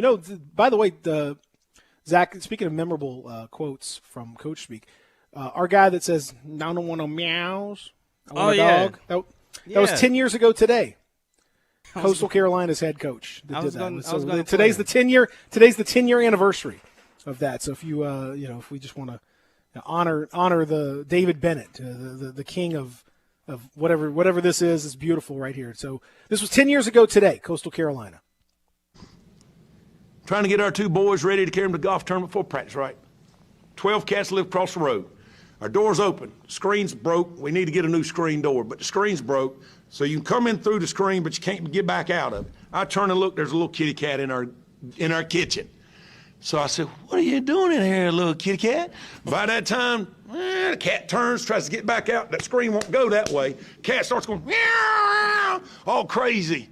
And I told our players, we need more dogs. Bo's barking in the back. I have to go shut Bo up. Mel's like, what's going on? I said, there's a cat in the house. Cat in the house? I said, yeah, there's a cat in the house. So I told our players, I tried to let it out the front door. Meow, meow, the cat's still going crazy in there. And I told our players, you need to be more like a dog. We don't need a bunch of cats in here. Meow, looking in the mirror. I look good. I got my extra bands on. I got my other shoes on. Be a dog. We don't need no meows. We don't need no cats. We need more dogs. Well, that's some Coach B classic, right? It was 10 years ago. That was 10 years ago. 10 years ago, man. 10 years ago. Hey, Zach, I'm about to send you a little something here because somebody, some genius auto-tuned this. And here, I'm sending it to you now on the email. So check your email. Because I want the remix of that. It was 10 years ago. In Coastal Carolina, look at where Coastal Carolina is now. That was when they played Furman. And now Coastal Carolina is a top 25 ranked team. Had a masterful season last year. Played great. They are in the mix.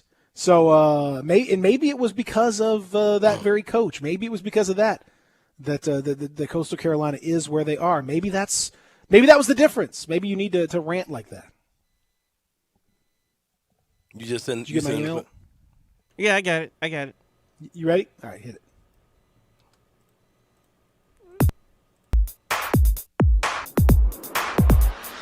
Trying to get our 2 boys ready to carry them to the golf tournament before practice, right? 12 cats live across the road. Our door's open. Screen's broke. We need to get a new screen door. Be a dog. We need to get a new screen door. We don't need a bunch of cats in here. We need to get a new screen door. We need more dogs.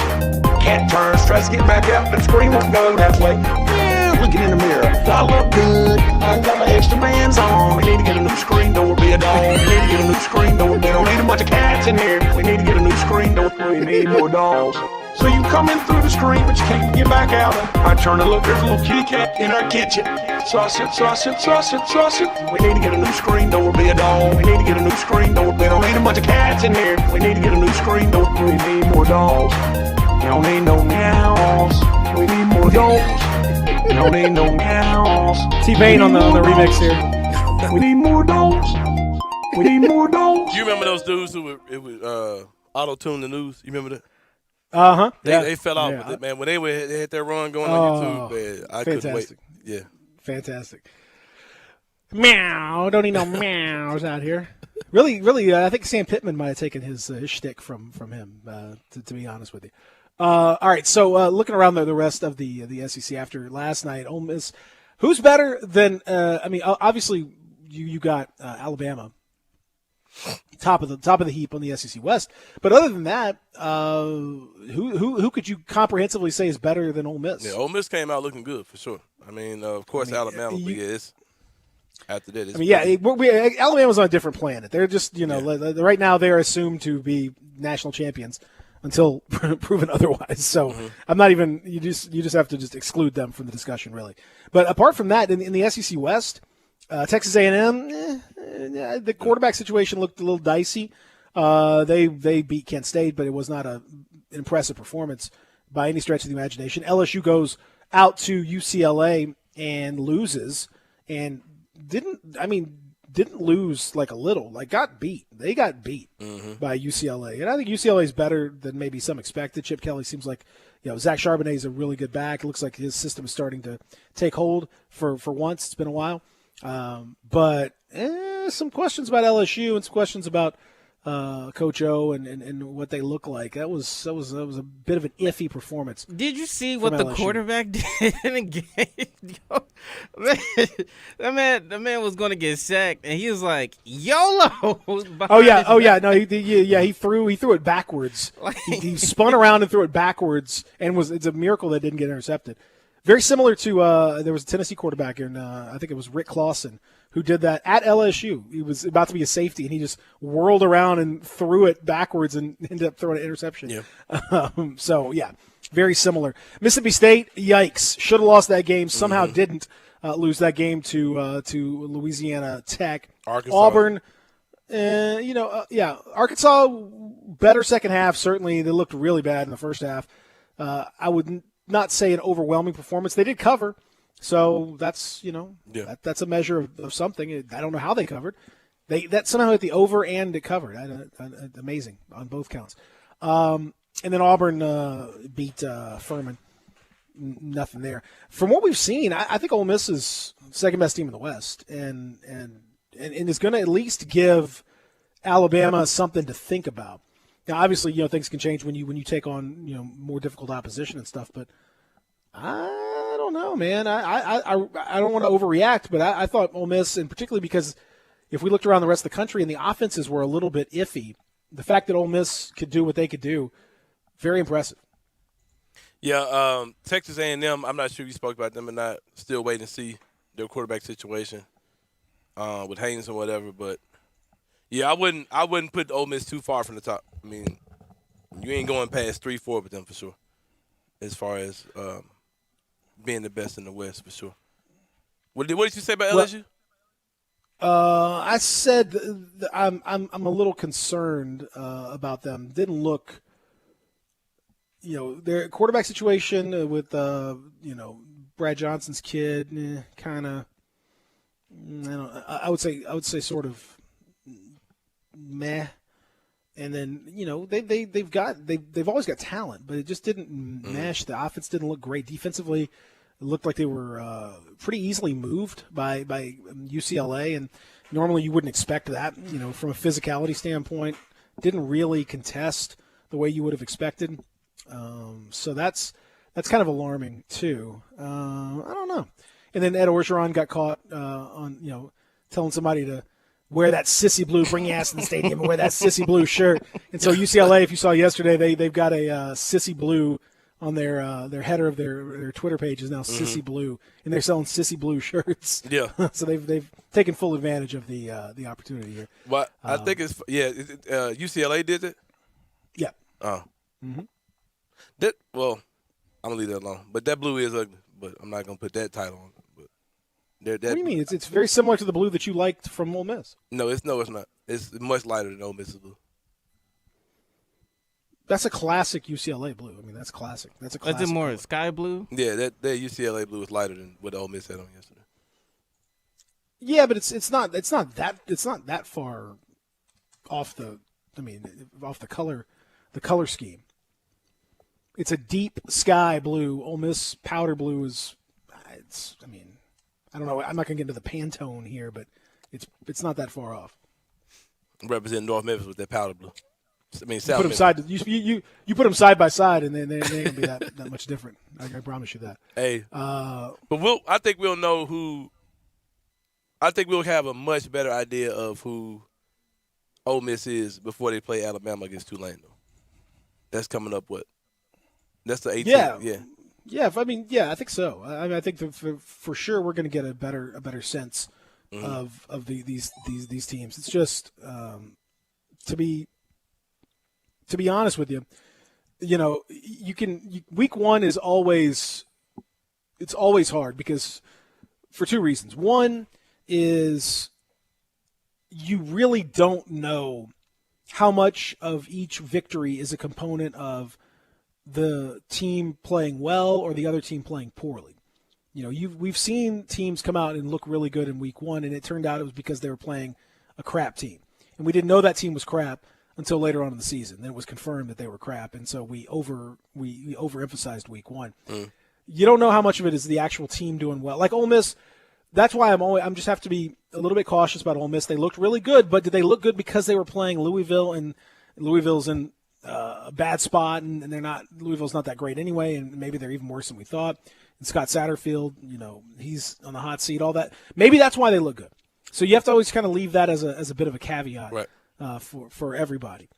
But that said, they did look really good. Texas, looked surprisingly good. Is that because maybe we overrated Louisiana and Lafayette? I don't know. Same thing with Virginia Tech. I mean, maybe UNC was just terrible, and I don't know. So we have to kind of wait and see with that one. The other caveat for making any kind of long-term determination is that, typically speaking, generally the old cliche holds true that teams make the most improvement from week one to week two, because you spend the entire off season and camp and all that stuff getting prepared, and week one is right there, but you never actually see any of the stuff that you prepare for in a game situation until week one. You never actually see it on the field. Once you have tape and you actually see it on the field, then you can use that to get better. Generally, teams improve quite a bit from week one to week two. So sometimes you can see a fairly drastic improvement in week two. That gives you a better sense of what that team is going to look like. You often see it against bad teams, but, it does give you a sense of their execution. So that's the only thing that I would say is before I start making two major pronouncements. But even with those caveats in tow, I still think Ole Miss is the second best team in the West. Yeah, I still think they're the second best team in the West. I think I'd put them above LSU right now. I think I'd put them above A&M right now, just because they can. I don't think there's any doubt that the only question for Ole Miss is that defense going to be decent, and it looked more than decent last night, but that was against Louisville. Another thing, if that defense is even decent, then they're going to be really hard to deal with. Because the offense is there for sure. Another thing too to look at as far as Ole Miss, as far as how they'll finish in the standings, is the other teams that are kind of around them, Texas A&M and LSU. I want to say they host both of them. Yeah, they host. I don't even see LSU on the schedule no more. Oh, they're there. They're there. They host Ole Miss and they host Texas A&M. So you got that advantage of playing both of those teams at home, as opposed on the road. You're gonna lose to Alabama regardless, but yeah, they've got a pretty. Just looking at their schedule, Ole Miss can really make some things happen as far as where they are in that division, for sure. I think it's gonna be a good year for them, man.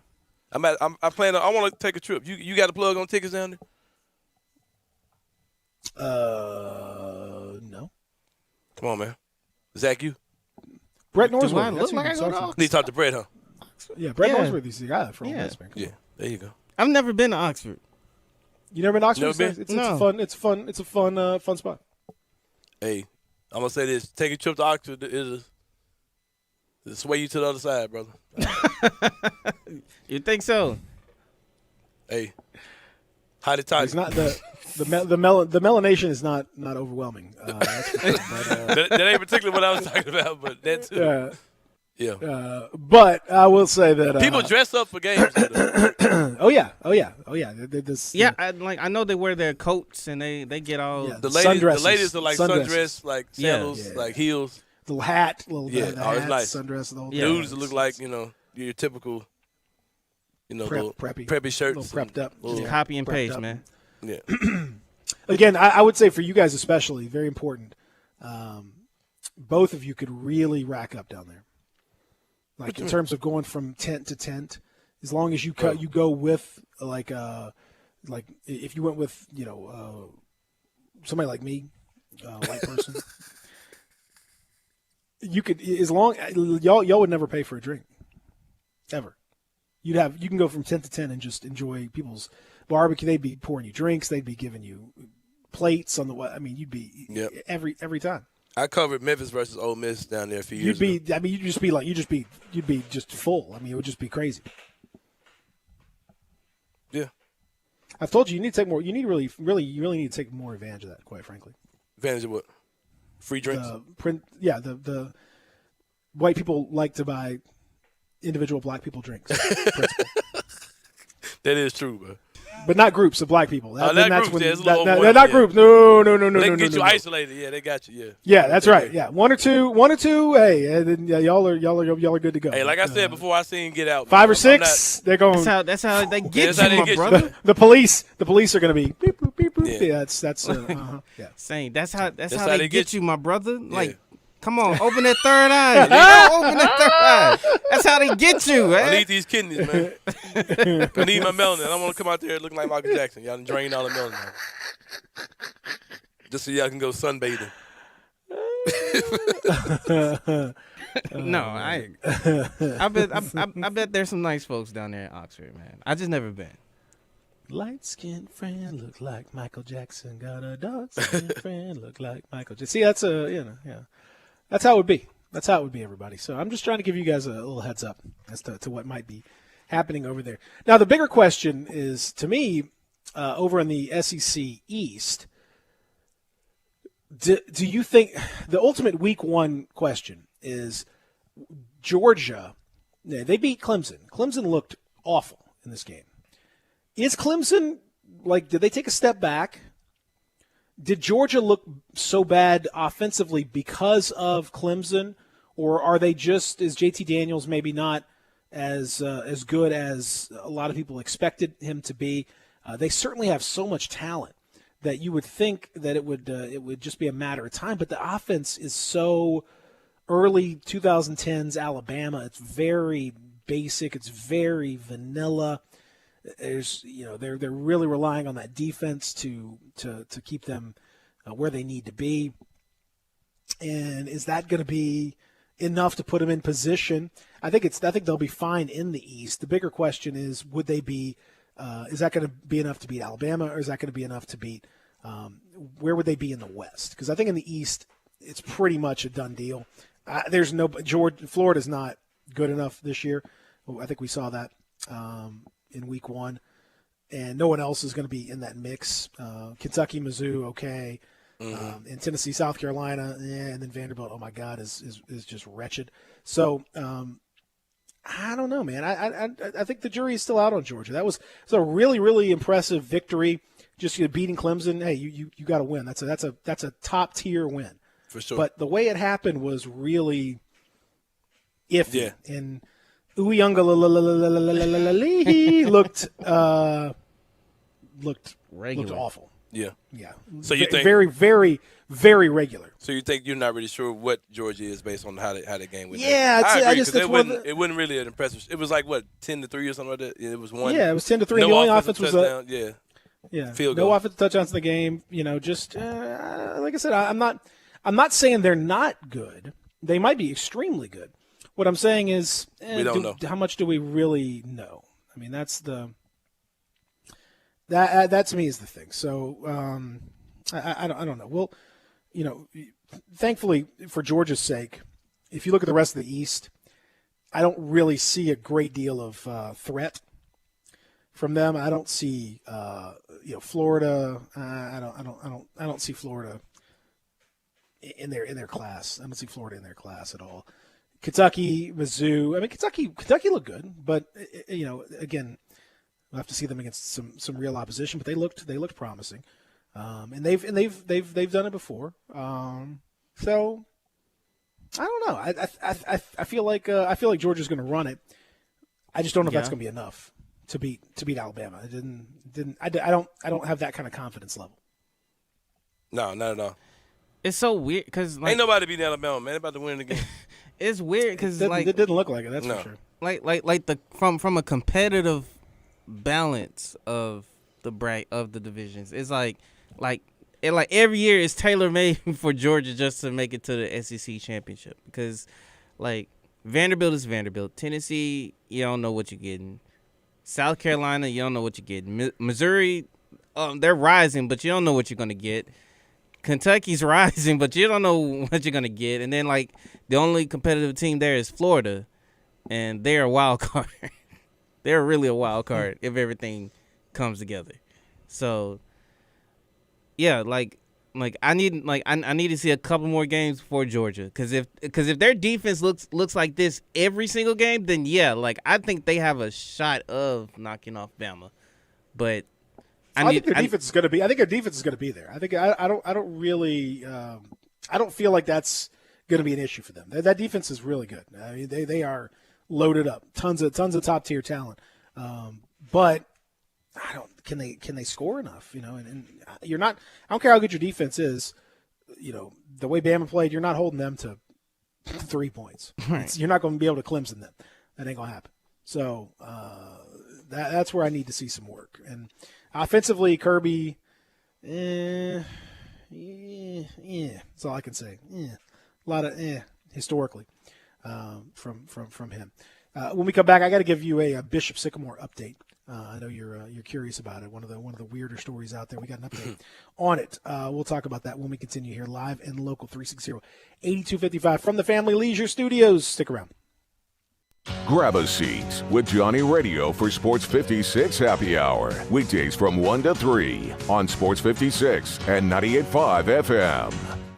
Hey, Memphis, thinking about buying a truck or SUV? Then come to the Sunrise Truck Corral. Want a red truck, black truck, white truck? How about a blue truck? Black wheels, chrome wheels. Come to the Sunrise Truck Corral. Two-wheel drive, four-wheel drive, extended cab, crew cab. Want a lifted truck? Come to the Sunrise Truck Corral. Want a diesel? How about a gas engine? Ford, Dodge, Chevy, Jeep, GMC, Toyota. We got them all at the Sunrise Truck Corral, the only dedicated truck lot in Memphis. Can't find a truck you like? Call, click, or come in. We'll find you the dream truck. Sunrise Truck Corral, Old Hummer Building on Highway 64 in Bartlett. We make it fun to buy a truck.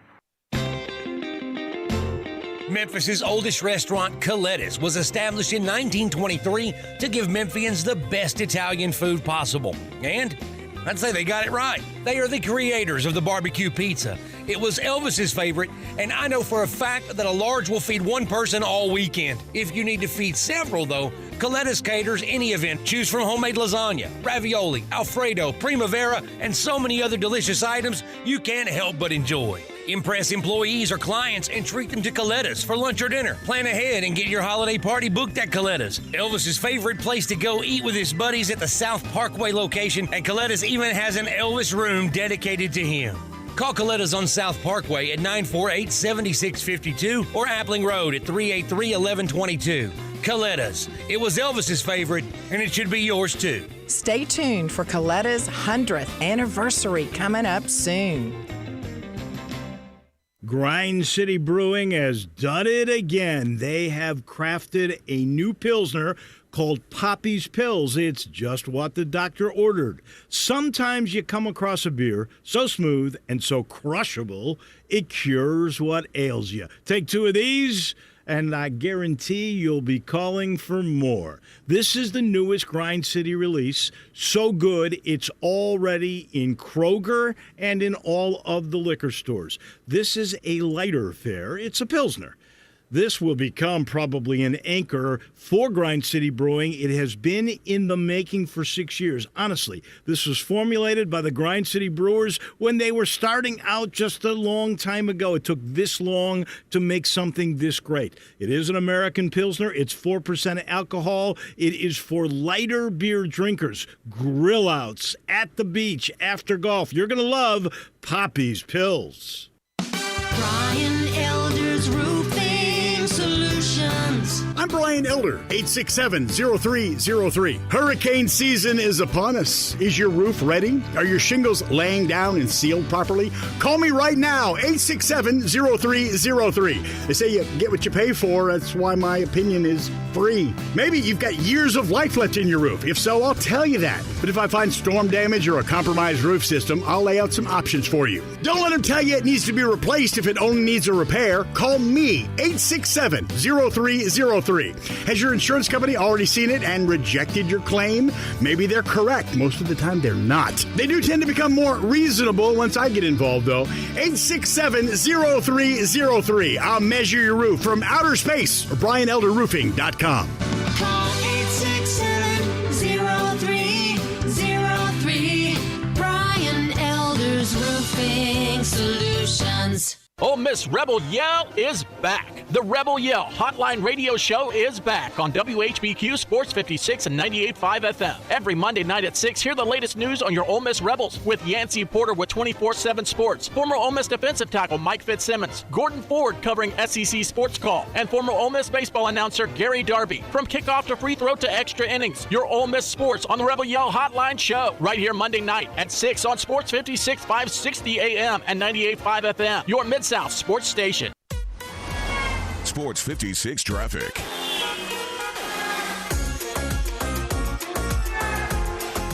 We still working the accident on the exit ramp from I-240 northbound at Lamar Avenue. That is partially blocked. Also, overturned vehicle on Kimball Avenue at Getwell Road, working the accident there.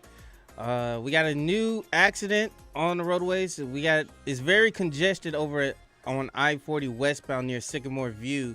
One lane is currently blocked at the moment. So that is I-40 westbound near Sycamore View.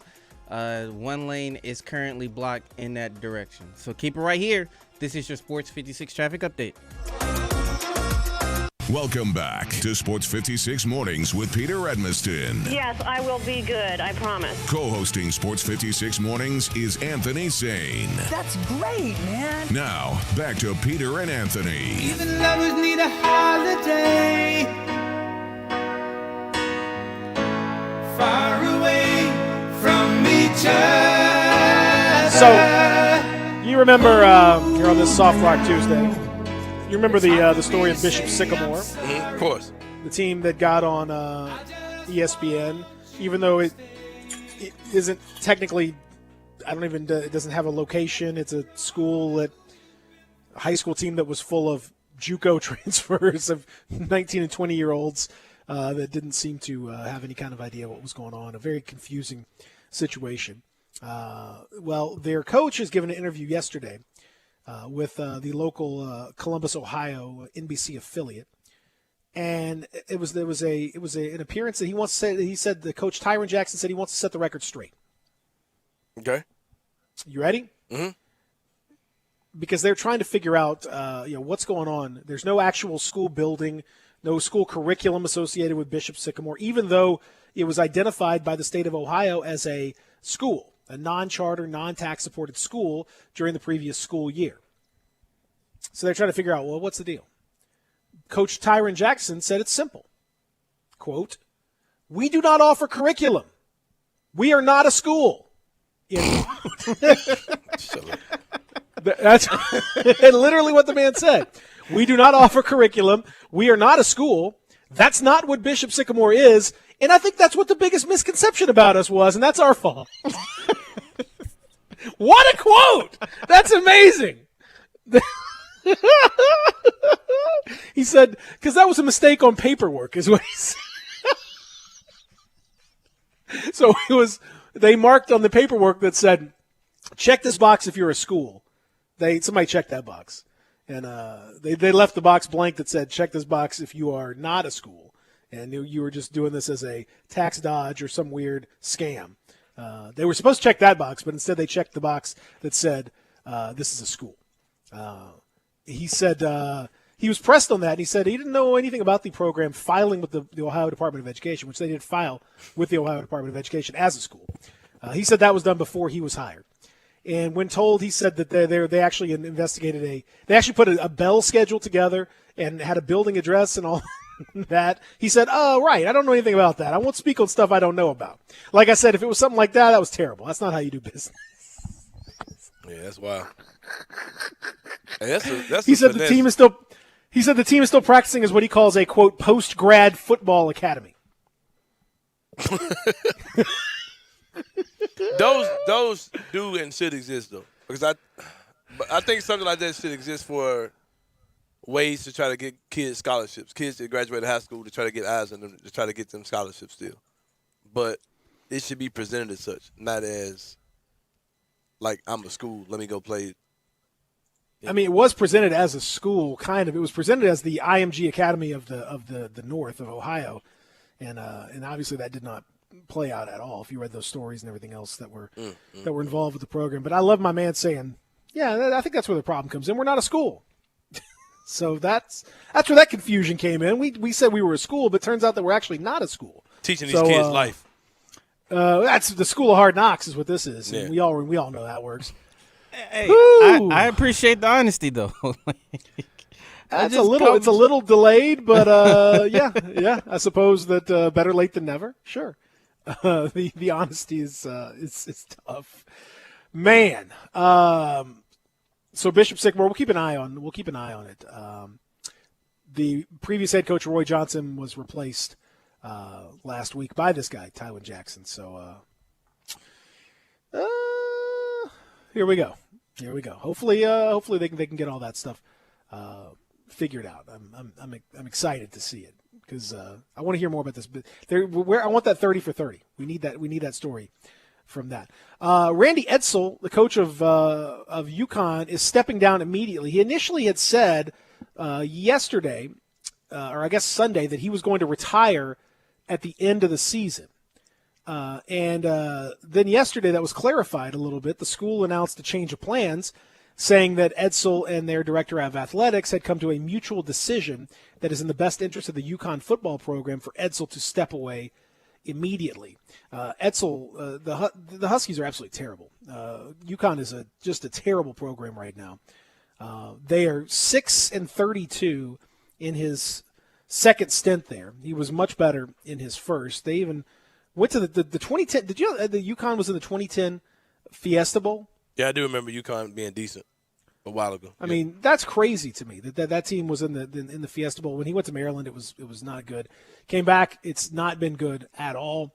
And there are rumors that there's a lot more to this story, that something is going on inside the program that is particularly troubling from Randy Edsall. I don't know if there's some kind of conflict or whatever, but something is some feces has hit the fan, and something needs to happen right here. UConn got absolutely destroyed by Fresno State and then lost to FCS Holy Cross. It is very, very sad what's happening at UConn right now, and a once proud program has hit the skids in the worst possible way right there. So very, very, very bad. The Houston Texans have officially named Tyrod Taylor their starting quarterback. He'll make his franchise debut on Sunday in Week 1 against the Jacksonville Jaguars. No surprise there. Deshaun Watson is on the roster, but he's going to be a healthy scratch. He's not expected to play, even though he's not technically restricted by the NFL from taking part in team activities or playing in games, even though he faces 22 civil lawsuits for allegations of sexual assault and inappropriate behavior. So Deshaun Watson, there was a rumor that Miami was sniffing around, looking to trade for him. I guess it just does not appear that, and I would have to think that because Lord knows we've seen with the Colin Kaepernick situation that some whispers make their way around the league. I'd have to think that Roger Goodell probably leaned on Houston to make sure that they wouldn't play Deshaun Watson. I mean, to make sure. Cause I don't think that'd be good for the NFL at all. So I think my guess is he probably just kind of put a little weight on him. Said, just make sure you don't do anything stupid. Don't do anything you wouldn't want to do. We didn't talk about the 49ers signing Josh Norman either. Does that move the needle to you though? No. better days. He's washed up, bro. The needle does not even. Yeah, no. I mean, he's okay. He's seen better season. Yeah, I mean, again, not to say that he's not. He's, you know, I saw him with Washington, and he's okay. He had his moments, but 33 years old, and you know, they don't have a lot of. I mean, the 49ers basically have, you know, their starters, and they have a couple rookies, and that's about it. So it makes sense. He can provide some leadership and all that stuff, but no, it doesn't. It does not move the needle in any way, shape, or form. After that, nor does Desmond Trufant signing with the Saints in the same position doesn't. Let me ask you this, Pete. Doesn't affect there at all. I meant to ask this. We were talking about the SEC in the last segment, but we ran out of time. Okay. I've never been a fan of a mega team. I typically ride with the home teams. I grew up as a 49ers fan as a kid. Mm-hmm. So I was, I was there when they were winning championships in the 90s or whatever. The Deion Sanders team and Jerry Rice and Steve Young, those guys. Like, I was there for that. But there was never like a 3, 4, 5, 6, 7 year run where they're winning 5 out of 6. Or, you know what I mean? So I wonder what it's like. I'm saying this because I'm not in that situation, but I think if I was in that situation, I'd probably have a different type of feel about it. What I'm saying is, do you think it'd be fun to be an Alabama fan, like a team who's winning national championships like almost every year, where you know you're going to be in the? Well, I have to. I mean, I have a friend, one of my closest friends. You know him, Will. My friend Will Askew. He's a huge Alabama fan, and I don't know. It's not. It doesn't. It's. I think the expectation. He seems always mad about a lot of things. When they're not going well. I think the expectation's crazy. It's crazy. But it just seems funny like because it's funny because like it's gotten to the point now because in our friend group he's the Bama fan. Then we have some Tennessee fans. And I'm sure y'all just roll your eyes and like, man, shut up. Oh yeah, well, exactly. But we also have a buddy who's a Miami fan, and so he when Miami played Alabama, they were both we were all hanging out, and it was so the worst thing was that Will would patronize our friend Josh, the Miami fan. He'd just be like, "Oh man, y'all look pretty good on that drive." Like when they're down 27-0, you're like, "Y'all look like y'all are really, y'all are kind of coming together there." Like, oh, okay, that looked pretty good. And he was being serious about it. Like he has to almost like cheer for the other team because it's so obvious what's going to happen. We all know what's going to happen. That's the same way it is every year with the Tennessee games. Like, "Oh man, y'all look pretty good on that drive." And shut up. I don't need your pity. Like this is so. I don't know. It seems fun for the most part. I got to tell you, if you're a legit Alabama fan, if you're a bandwagon fan, then whatever. But I don't know. It seems pretty fun, man. They're phenomenal. I don't know. I don't know what it's like. I've never been a fan of a team that's been that good for that long. So I don't know.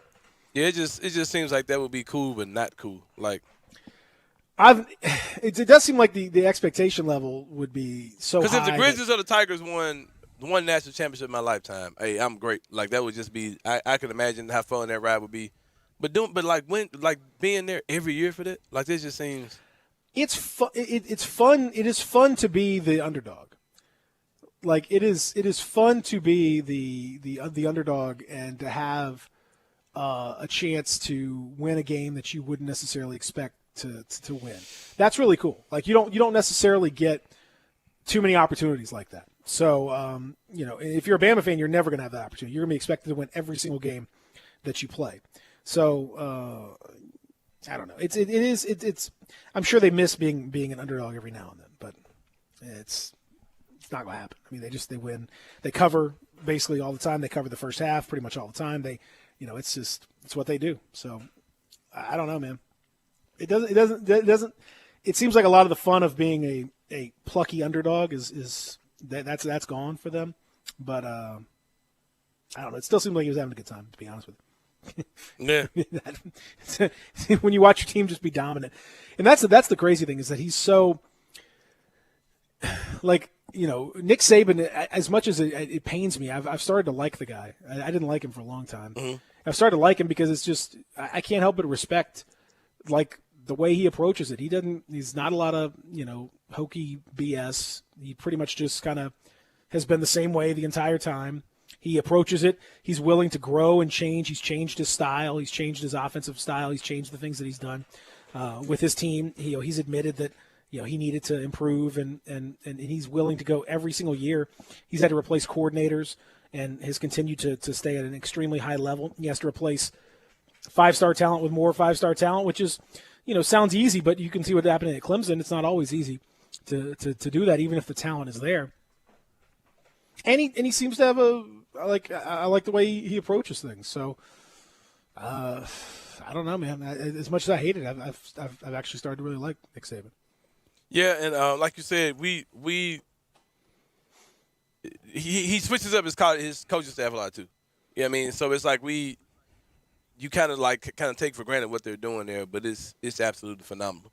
The way that he's continuing to make national championship quality teams every year. Another thing too, I'll say this: like if you're an alumni of Alabama or you're from that area, I can rock with you. Like I'll get in the group chat with you if you're talking about Alabama. But man, I don't want to hear it from nobody else, man. Like I don't want. No, I'm not proud of you for choosing the best team in the past 20 years and saying, yeah, that's my team, man.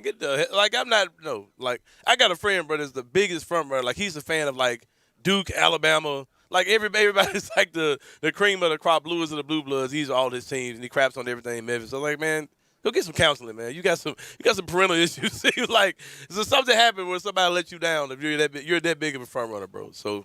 But yeah, I hate it. I hate people who do that crap, man. Like, get out of here. You crap on everything that's got to do with Memphis, but you're just front running. Like, you just literally picking the best teams in every sport, and that's your team. Like, stop. Like Patriots fans. Like, you're not 40 years old and a Patriots fan, bro. You just jumped on them when Brady made his run, and like, get out of here. But anyway. All right. So when we come back, we'll wrap up hour number 2. Again, we've got Stephen Johnson joining us in hour number 3 here in the Family Leisure Studios. So stick around. You have opinions? The knowledge that I have matters. We want to hear them. Call or text us on the AutoZone listener line at 360-8255. That's the AutoZone listener line at 901-360-8255. Get in the zone, AutoZone. It's hot outside and your air conditioner just quit. Quick, who do you call? Automatic Air Conditioning, Heating, and Plumbing, of course, with 24-hour emergency service available. Automatic understands your house is unique, so they work fast to find the right solution for your family's comfort and budget needs. And with financing available and payments as low as $75 a month, it's never been easier to make your home comfortable. Call 363-4636 or go online to itsautomatic.com. Turn to the experts at Automatic Air Conditioning, Heating, and Plumbing. Acura of Memphis invites you to experience the all-new, completely redesigned 2022 Acura MDX. It's the most advanced SUV Acura has ever built. Experience the convenience of full connectivity, including built-in Alexa, Wi-Fi hotspot, and wireless charging. From the stunning interior, complete with third-row seating, stop by our state-of-the-art facility and take advantage of our aggressive APR offers during the Acura Summer Performance Event. Ridgeway at 385, or shop online from the convenience of home now. Visit AcuraofMemphis.com. The 34th Annual Memphis Chevy Show, presented by T-Mobile, makes its return to the Memphis International Raceway September 10th and 11th. The premier destination for all things Chevrolet features multiple classes of drag racing, an automotive swap meet, jet dragsters, and more. Get your vehicle registered and enter in a professionally judged car show, or just put it on display. You can also just sit back and enjoy the show. Tickets are now on sale online at just $20 for Friday and $25 for Saturday. Don't miss out on the largest car show in the Mid-South. Go to racemir.com for more information. At Jason's Deli, when you're dining in or picking up curbside, you can expect wholesome food and no surprises, just delicious sandwiches, crisp salads, and quick quality meals made with the freshest ingredients and no artificial trans fats, MSG, high fructose corn syrup, or artificial colors and dyes. Around here, a lot of thought goes into what we put into our food and what we take out of it, because you're not just taking a bite, you're getting a taste of who we are. New items are constantly being created to expand our menu for all tastes and special diets with vegan and gluten-free options available. Convenience and on-time delivery you can count on. It's just a click away at jasonsdeli.com, so whether you need to feed 5 people or 5,000, the team at Jason's Deli, they have the credentials and the commitment to keep you satisfied. Freshness is nearby at Jason's Deli with locations at Ridgeway in the Park Place Center, Poplar and Highland, Germantown Road in Cordova, and on Goodman Road in Olive Branch. Jason's Deli. It's wholesome food and no surprises. Do you know one of the best things you can do for your employees or family's health? Provide Arctic Clear bottled water. Arctic Clear bottled water is your locally owned and operated bottled water provider. Arctic Clear is 100% natural spring water with free delivery and setup, dependable service, and no long-term contracts. What an easy choice. Call Jeff Manus today, 901-382-2363, or visit arctic-clear.com. Arctic Clear bottled water. Call now, 382-2363. That's 382-2363. Welcome back to Sports 56 Mornings with Peter Edmiston and Anthony Sane. Here once again are Pete and Sane. Lay there sleeping. I read the paper in bed, and in the personal columns there was this letter I read. If you like pina coladas and getting caught in You know, we got a lot to get to coming up as the show continues. Hour number 3 on the way. Stephen Johnson will join us. We've also got, of course, continuation of Soft Rock Tuesday. We'll get into a little more college football, a little more about that the Grizzlies trade that slipped under everyone's radar because that's kind of what they do these days. And some NFL, too. All that is still to come. We go to the AutoZone phone lines. Get in the zone. AutoZone, and welcome Jeff to the program, who's dialed up. Let's talk a little bit about what's going on in Alabama. Jeff, how are you? I'm doing great. I think Anthony made a point that I wanted to ask y'all if anybody had ever written or studied the fact that Saban has been doing what he's been doing at Alabama for however long with basically a new set of coaches every year because everybody wants his assistants and they hire them away. Is there anybody that's studied that and looked at what he's done? And it's because, I mean, that if you could redo that somewhere else, it would be good. Do you know if he's ever led anybody that close so that they could communicate to others what he does? I mean, I don't know. He seems to be pretty well liked. I mean, even a guy like Lane Kiffin, who they had their issues when he was offensive coordinator, to the point where he was basically dismissed a little bit early because of him leaving and didn't the timing of that. There was a little bit of acrimony between them. He seems to now talk about how much he's appreciated Nick Saban and how he's the GOAT. And he sounds like Nick Saban. Kiffin does all the stuff that he talked about, rat poison for the media, things like that you've known, Nick Saban to do. I don't know that anyone's studied it, but we've talked about it. I mean, it's incredible to think about how far things have gone with his and the fact that he's got so many assistants that are. Hell, most of the SEC is populated by his assistants. Exactly. It's crazy. That all work for Jimmy Sexton. But anyway, that's an aside. Well, listen, you want to start getting into that side of it, then you got No, I don't. I'm selfishly asking about this because my son is a Division I football player who wants to be a coach, and his mom and I are excited about that because we think that there are very few places you can change people's lives like coaches can. But if there were a way I could tell my son, I could say, hey, look, if you'll read this, because I've seen guys who are excellent X's and O's guys go to be head coaches and flop because they tried to do it all themselves. There's a certain degree of coaching that goes on, but there's also a certain degree of administration that I just wish I could bottle it up to give it to my son to save him the heartache of having to figure it out himself is why I'm saying that. Well, I think there are if you search around, I think you'll see a bunch of stuff from Nick Saban and some of the things that he's talked about in years past. There's some leadership stuff out there, but I think also the fact is that he's just a uniquely qualified guy, and if you can get on if your son can get on as a GA somewhere and kind of start to learn like that. I think there's definitely an opportunity to do that. He seems to be pretty open with giving some of that advice. It just is remarkable to see what's that happened. would be wonderful. Yeah, I think that'd be the move. That'd be a move to make. All right. I appreciate the phone call, Jeff. Good luck. Good luck to him. Can you put me on hold and let me talk to the producer for just a quick second? Sure, Zach. All right, Jeff, Zach. you want? Zach loves talking to you guys. Sure. Zach loves talking to. He does for real. Zach talks to everybody that calls up. Somebody called and asked, "What station is Tiger football on?" Zach's a friendly guy. Oh yeah, that's why. This is Zach calling from the Lord. He just loves people. He's just a people. He's a people person. He is for real. That's exactly right. So, no, we've talked about the amount. If you look around the rest of the SEC, it's just crazy. It's crazy the connections, the amount of Nick Saban, and then guys of late, like Butch Jones, who will, his Arkansas State team will take on the University of Memphis this week. Butch Jones, went from Tennessee where he was.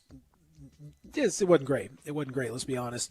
And he went through the old Nick Saban car wash, was an analyst at Alabama for a little bit, and then he kind of shines him up and sends him back out there, pre-owned automobile, good to go off the lot. Same thing with Mike Loxley, who had some issues off the field and struggled a little bit. Shine him up, send him out to Alabama. There you go. That's why I think Scott Frost will be, when he leaves Nebraska this year, he'll likely end up at Alabama.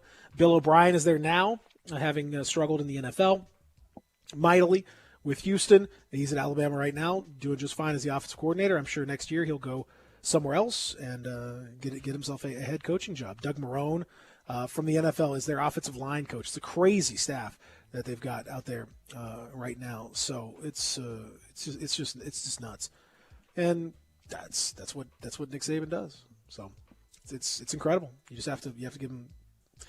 You have to tip your cap, man. It's pretty amazing. It's pretty amazing. Yeah, for sure. He's the man, the GOAT. He's the GOAT. He is. I think he's the GOAT. I think he's the GOAT for real. Yeah, I think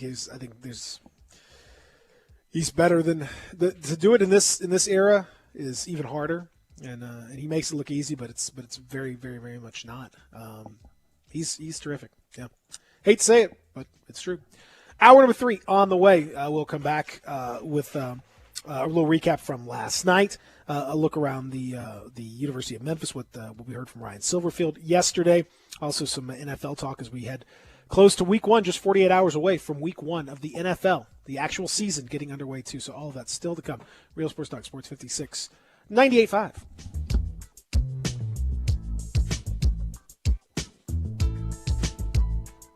When's the last time you played a Memphis City golf course?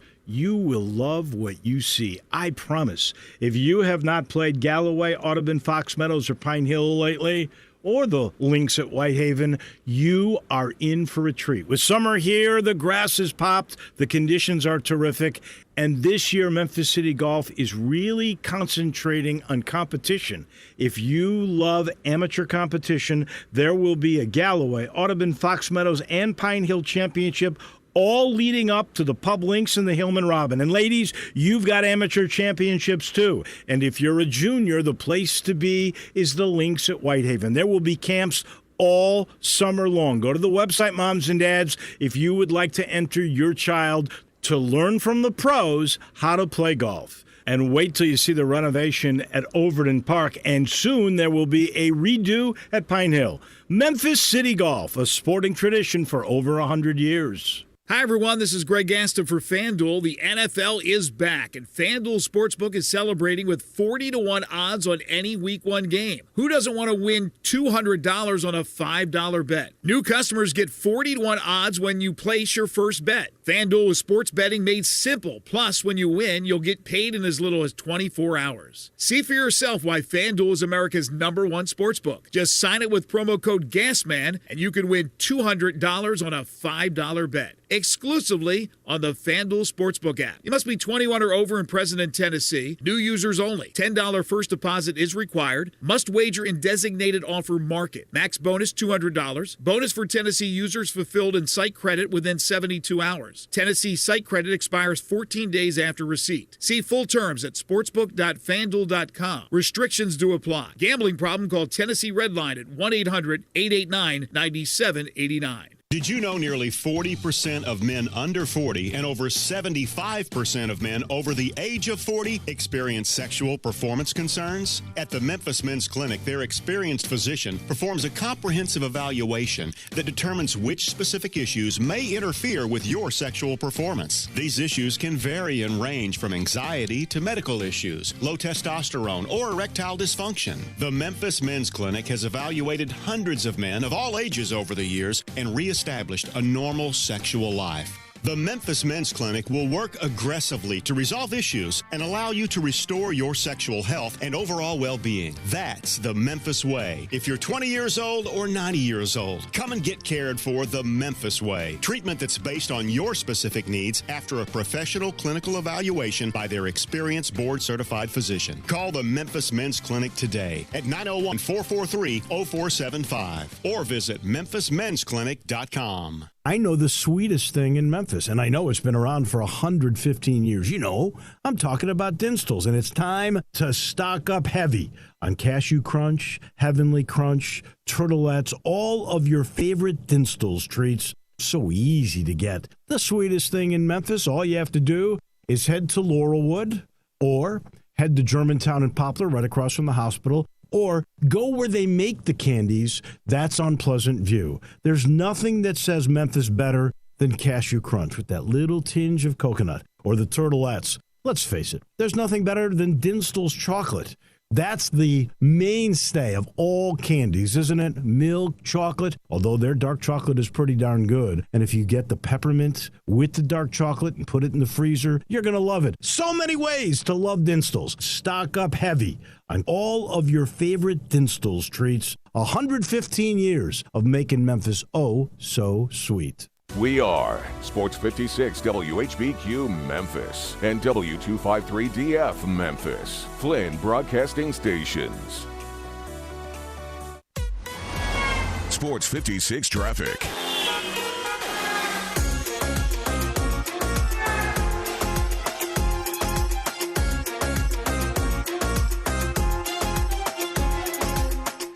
Right now, we're still working the accident on I-40 westbound near Sycamore View. Is down to one lane. Not down to one lane, but one lane is currently blocked. They have moved the accident, all the cars to the right shoulder there. So there's I-40 westbound near Sycamore View. All the vehicles involved are on the right shoulder there. Other than that, no new accidents to report. No new accidents to report at this moment. So guys, just take it easy on the roadways. This is your Sports 56 traffic update.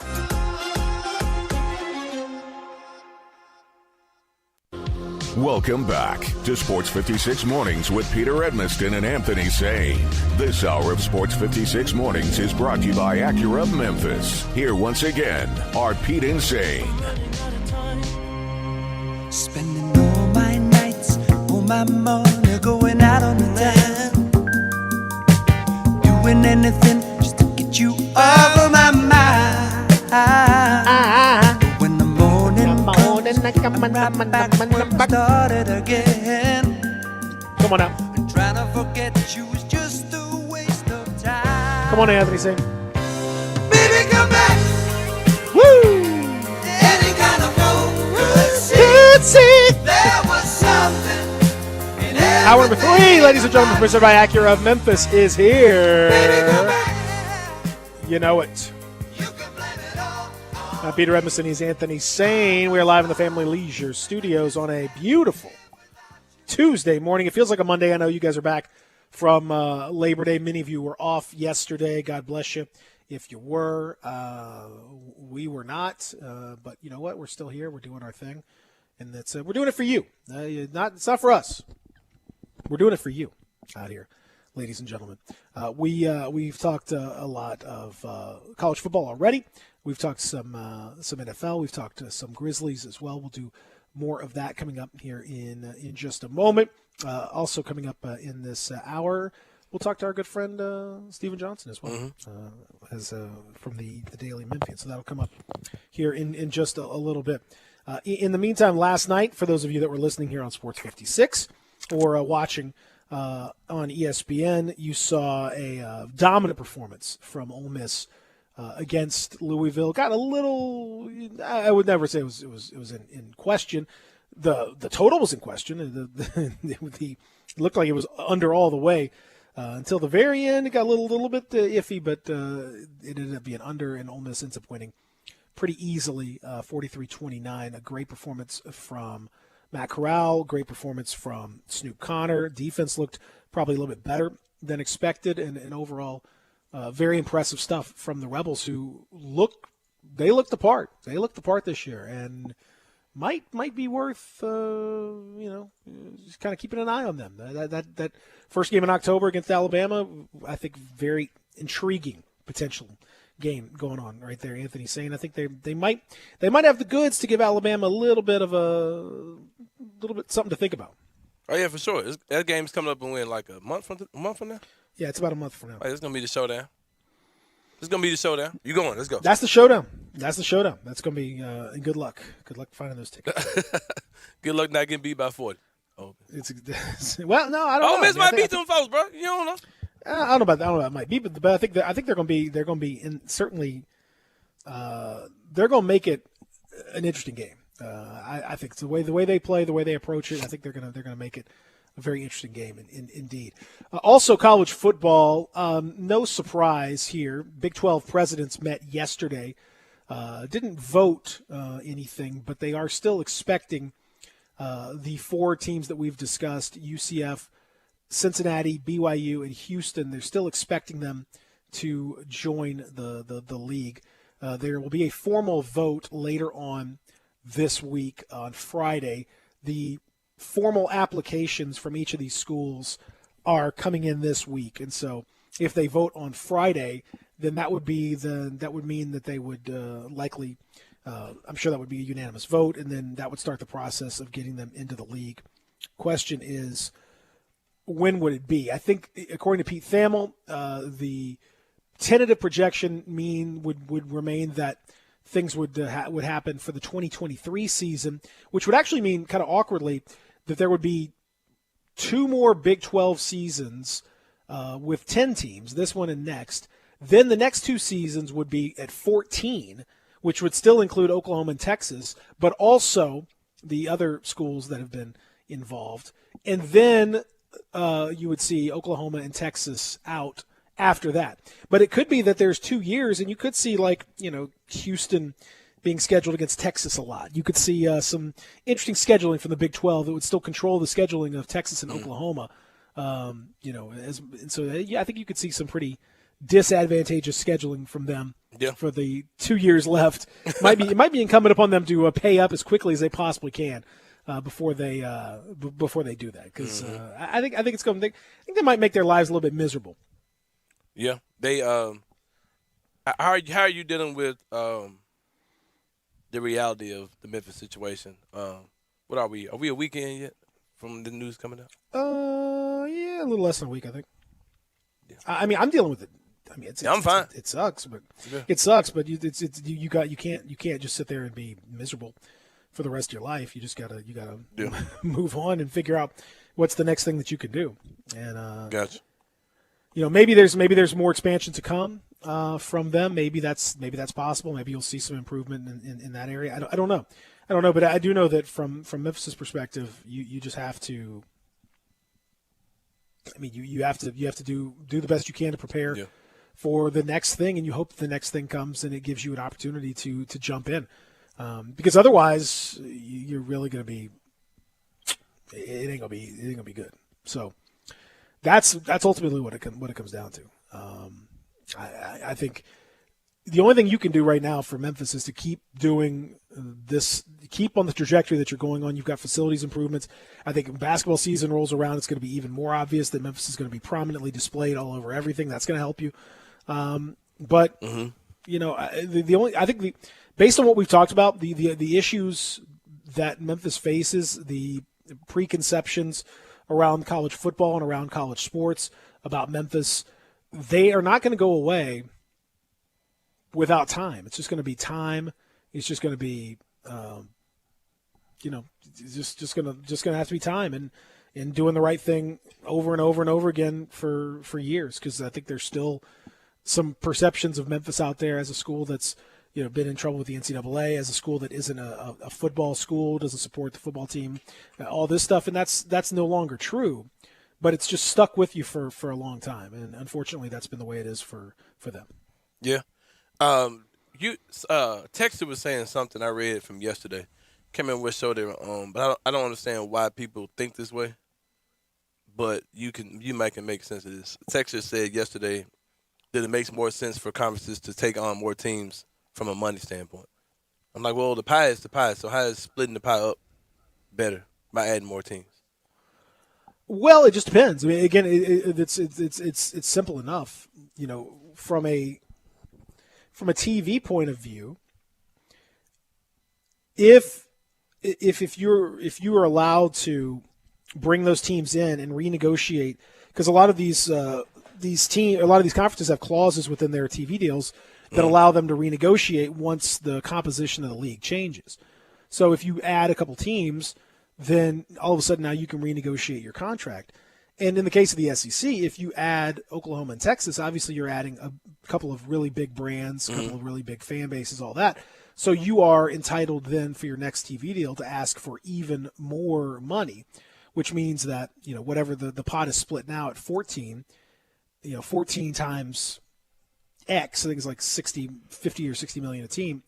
So that's $700 million in that neighborhood. Well, if you bring in two more teams, can that pot go up by $100 million? It probably goes up by more than that, which means that everybody would end up with even more money. Even though there's more teams, the actual contract would be for significantly more. In the case of the Big 12, though, I don't know that that's necessarily going to be the case. Yeah, I don't see that. Yeah, that's what I'm saying. Like, how I don't know that adding. I mean, for example, for them it's a matter of survival. At this point, right now, it's a matter of survival. You can't survive with 8 teams, so you have to add somebody to be a viable thing. You can't go and sell an 8-team conference as it stands without Texas and Oklahoma. You can't take that to a TV company or anybody else and say, "Hey, this is what our conference is." That's not going to work. That's not going to work. Yeah. So you have to add somebody. How do you determine who's the best? I don't know, but that's what they've done. Their contract is still likely going to go down from what it is now. But can they keep their autonomy status? Can they keep their status as a quote power school? That's what they're hoping for. If they can, then that gets them where they need to be. Right, because like you said, they need to get up to 12 to kind of still be a legit conference. But anything past that seems like you're screwing around with your money. Because like you said, they're going to get less. Their next contract with ESPN is going to be less. So on a per school basis, I mean, right now they're at 30 some odd. The next contract, because they have not negotiated yet. It ends in 2025.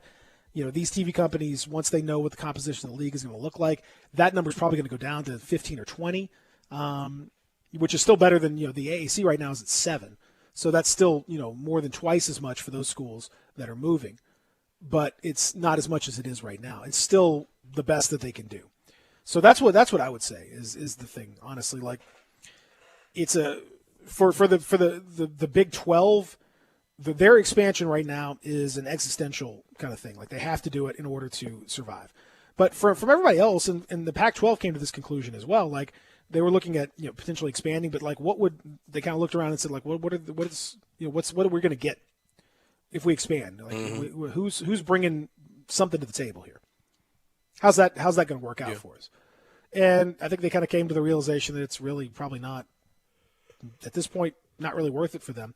What does it do for them as a league? Do they need to have all that? I don't know. I'm not sure that it does. Yeah. So to me, that's what I would say.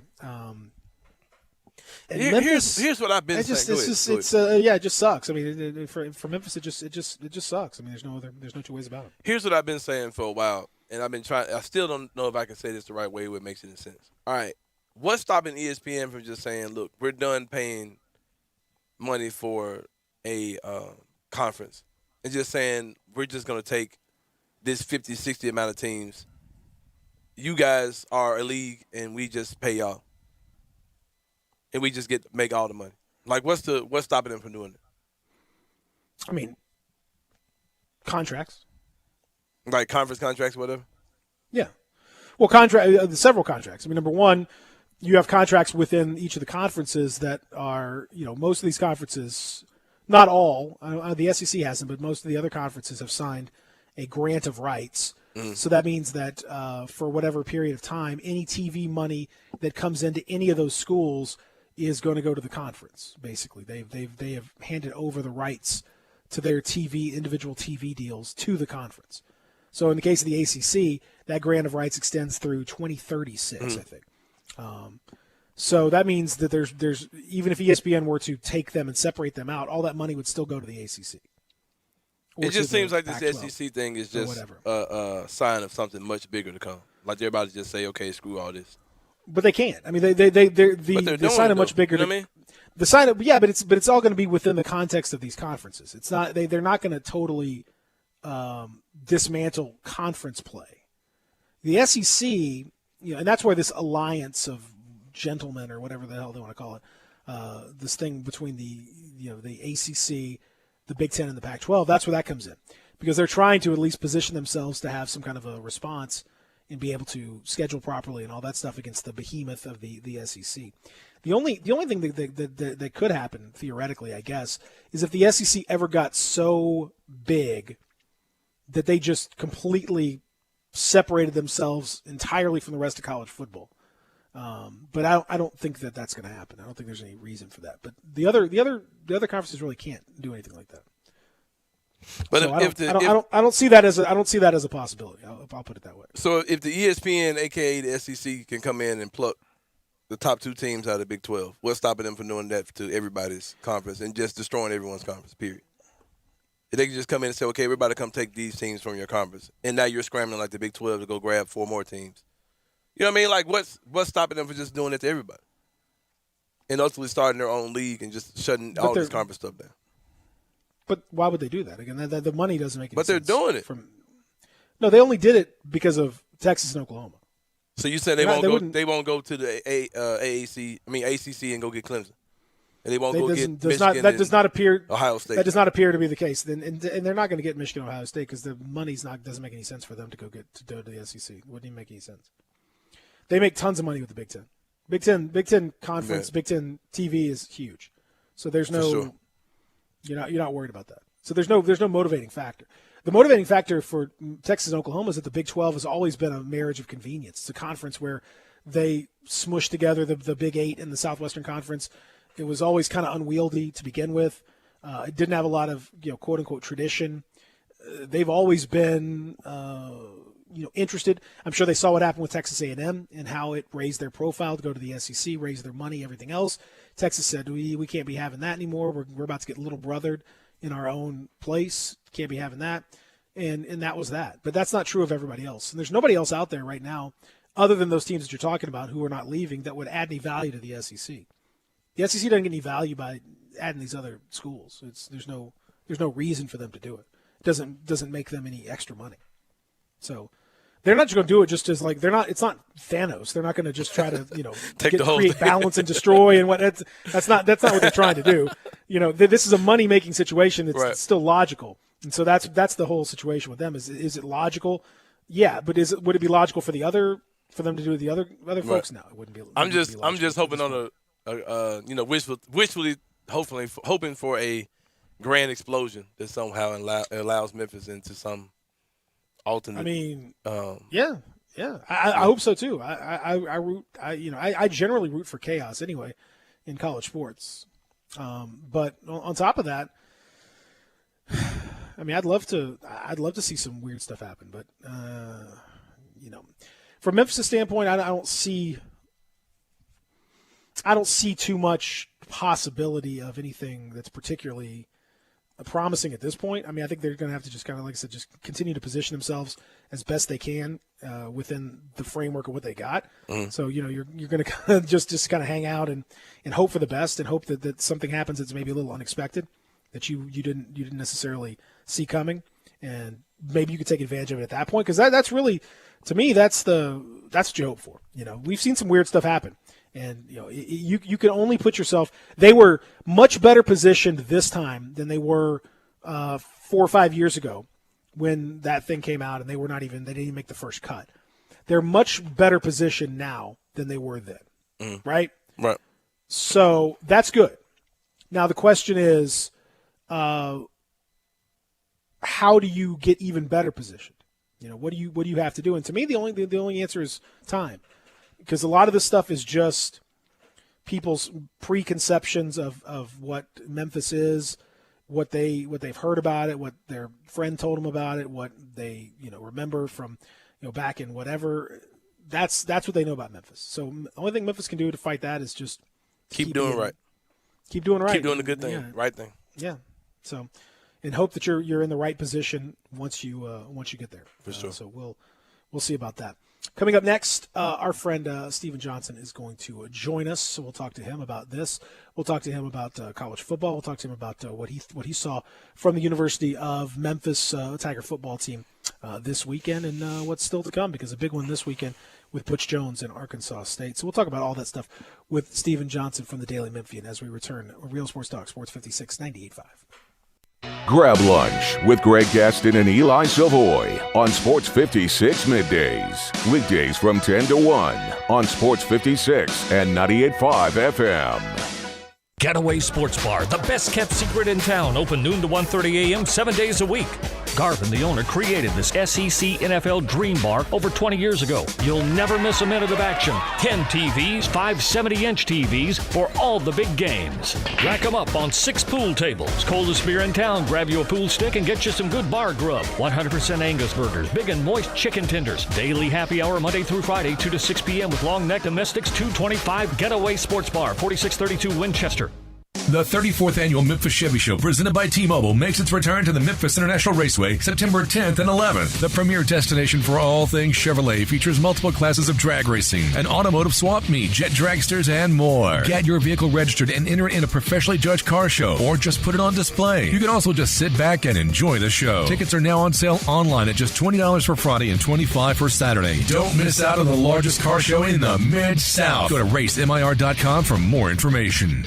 Farmers Insurance knows that when you're in the car and that song comes on, yes, that's the one, you have no choice but to pull out your imaginary drumsticks and smash those cymbals and stomp on that kick pedal, which unfortunately is the accelerator pedal. And we covered it. Talk to a farmer's agent who knows a thing or two because they've seen a thing or two. Call Chad Gatlin at 901-235-1176 or get a fast quote at memphisfarmers.com. We are farmers. Bum, bum, bum, bum, bum, bum. Underwritten by Farmers Truck Fire Insurance Exchanges and Affiliates. Products not available in every state. I'm here with the great Pat Donahue from the Rendezvous Restaurant Shipping Department. Thanks, Brett. We've been shipping our ribs all over the country now for decades from our USDA-inspected shipping kitchen in the Pinch District. We hand-cook our ribs in pits that Mr. Charlie built over charcoal, just like they do at the restaurant. So what comes in a rib box? We could do pork shoulder, we could do ribs, our sauce, seasoning, baked beans, coleslaw. We'll even throw in Pancho's cheese dip with our nacho boxes. We also put a bag of Rendezvous seasoned popcorn, heating instructions, some chef hats, some wet naps, and some other helpful tips from our kitchen. We ship our ribs overnight, exclusively FedEx. And we put them in nice packaging. We don't ever want to use styrofoam, so we use corrugated cardboard, actually 2 boxes that fit nice together, so the ribs get to you, your loved ones, or your clients in a safe, wholesome manner. Rendezvous ribs are perfect for out-of-town clients, customers, loved ones. We also ship ribs for any occasion. Where do we order these great ribs? You can go to www.hogsfly.com or give us a call at 1-888-464-7359. Charlie Burgos' Rendezvous Restaurant in the alley since 1948. Remember the last time your family visited the forest? It's a place of wonder and imagination for the whole family, where stories come to life. And it's closer than you think. Ready to plan your next visit? Make the forest part of your story today at a local park near you, or find one at discovertheforest.org. Brought to you by the United States Forest Service and the Ad Council.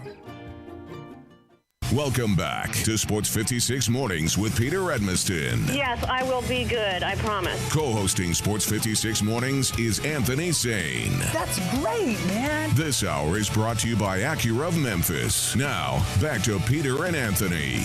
My friends wonder what is wrong with me. Yeah. Well, I'm in the days from your legacy. Oh, yeah. I came back to let you know. Got a thing for you. Hey, listen. What you won't do for love? I'll tell you what you can't do for love. Roman. Our good friends at Roman. Hey, you know what? No one's perfect, Anthony saying. You know that. Sometimes stuff happens, man. People strike out.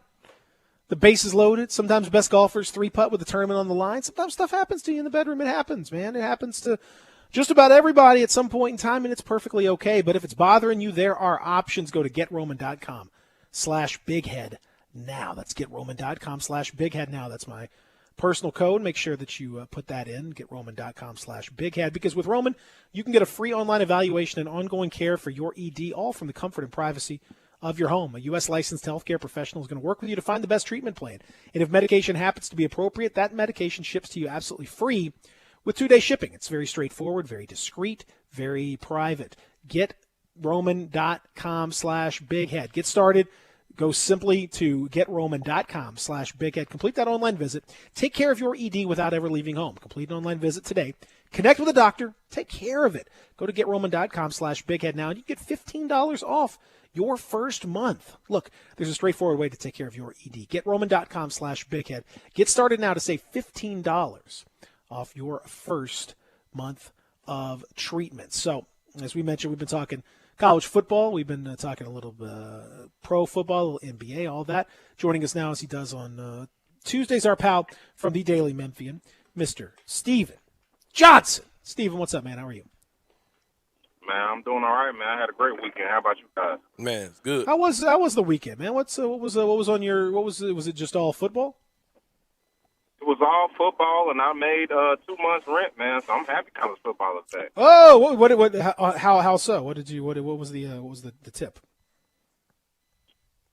Man, I just had the hot hand. You know, it comes and goes. There's a lot of pain last year. I'm coming back for what I deserve, man. FanDuel's got to see this year. Was there any any particular game that was a particular winner? Ole Miss last night covered the spread and under 74, 75, easy money. They scared me a little bit in the fourth quarter, but easy money overall. Did you see that guy that had the 14-part parlay, all unders, 14 unders? He won. He turned $10 into $80,000. I saw that, man, and I was like, I could have easily did it because, you know, I pull out my pen and paper every day or every week. And I had like 12 games I got right, but I was trying to be a conservative.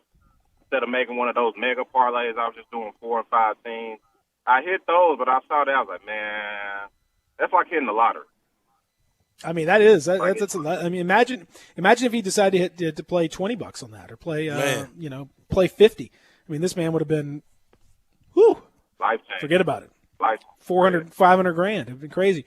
So what did you make watching over the weekend? We talked about Ole Miss and how impressive they were in their performance. They really were. But when you watched the University of Memphis, for example, against Nichols, and we talked about Seth Hennigan getting the start as opposed to Grant Gunnell, who turns out he's injured, kind of kept that close to the vest throughout the week, which I thought was a little odd given it's just Nichols. But in any event, looked pretty good though. Looked pretty good. You got to admit. Yeah. So about the injury, I from my year I spent on the beat. That's just Ryan. He's just I guess just a very conservative guy. Played it close to the vest, like you said. It was just Nicholls State, but it seems like that injury is a little bit more serious than I think was initially thought. But the Tigers did look good, and my biggest takeaway, I was mainly watching some other games. I'll be honest, but from when I was tuning in, it sounds like just being honest. Sounds like they had 3 freshmen that really stood out. Obviously, Seth Hennigan, Brandon Thomas.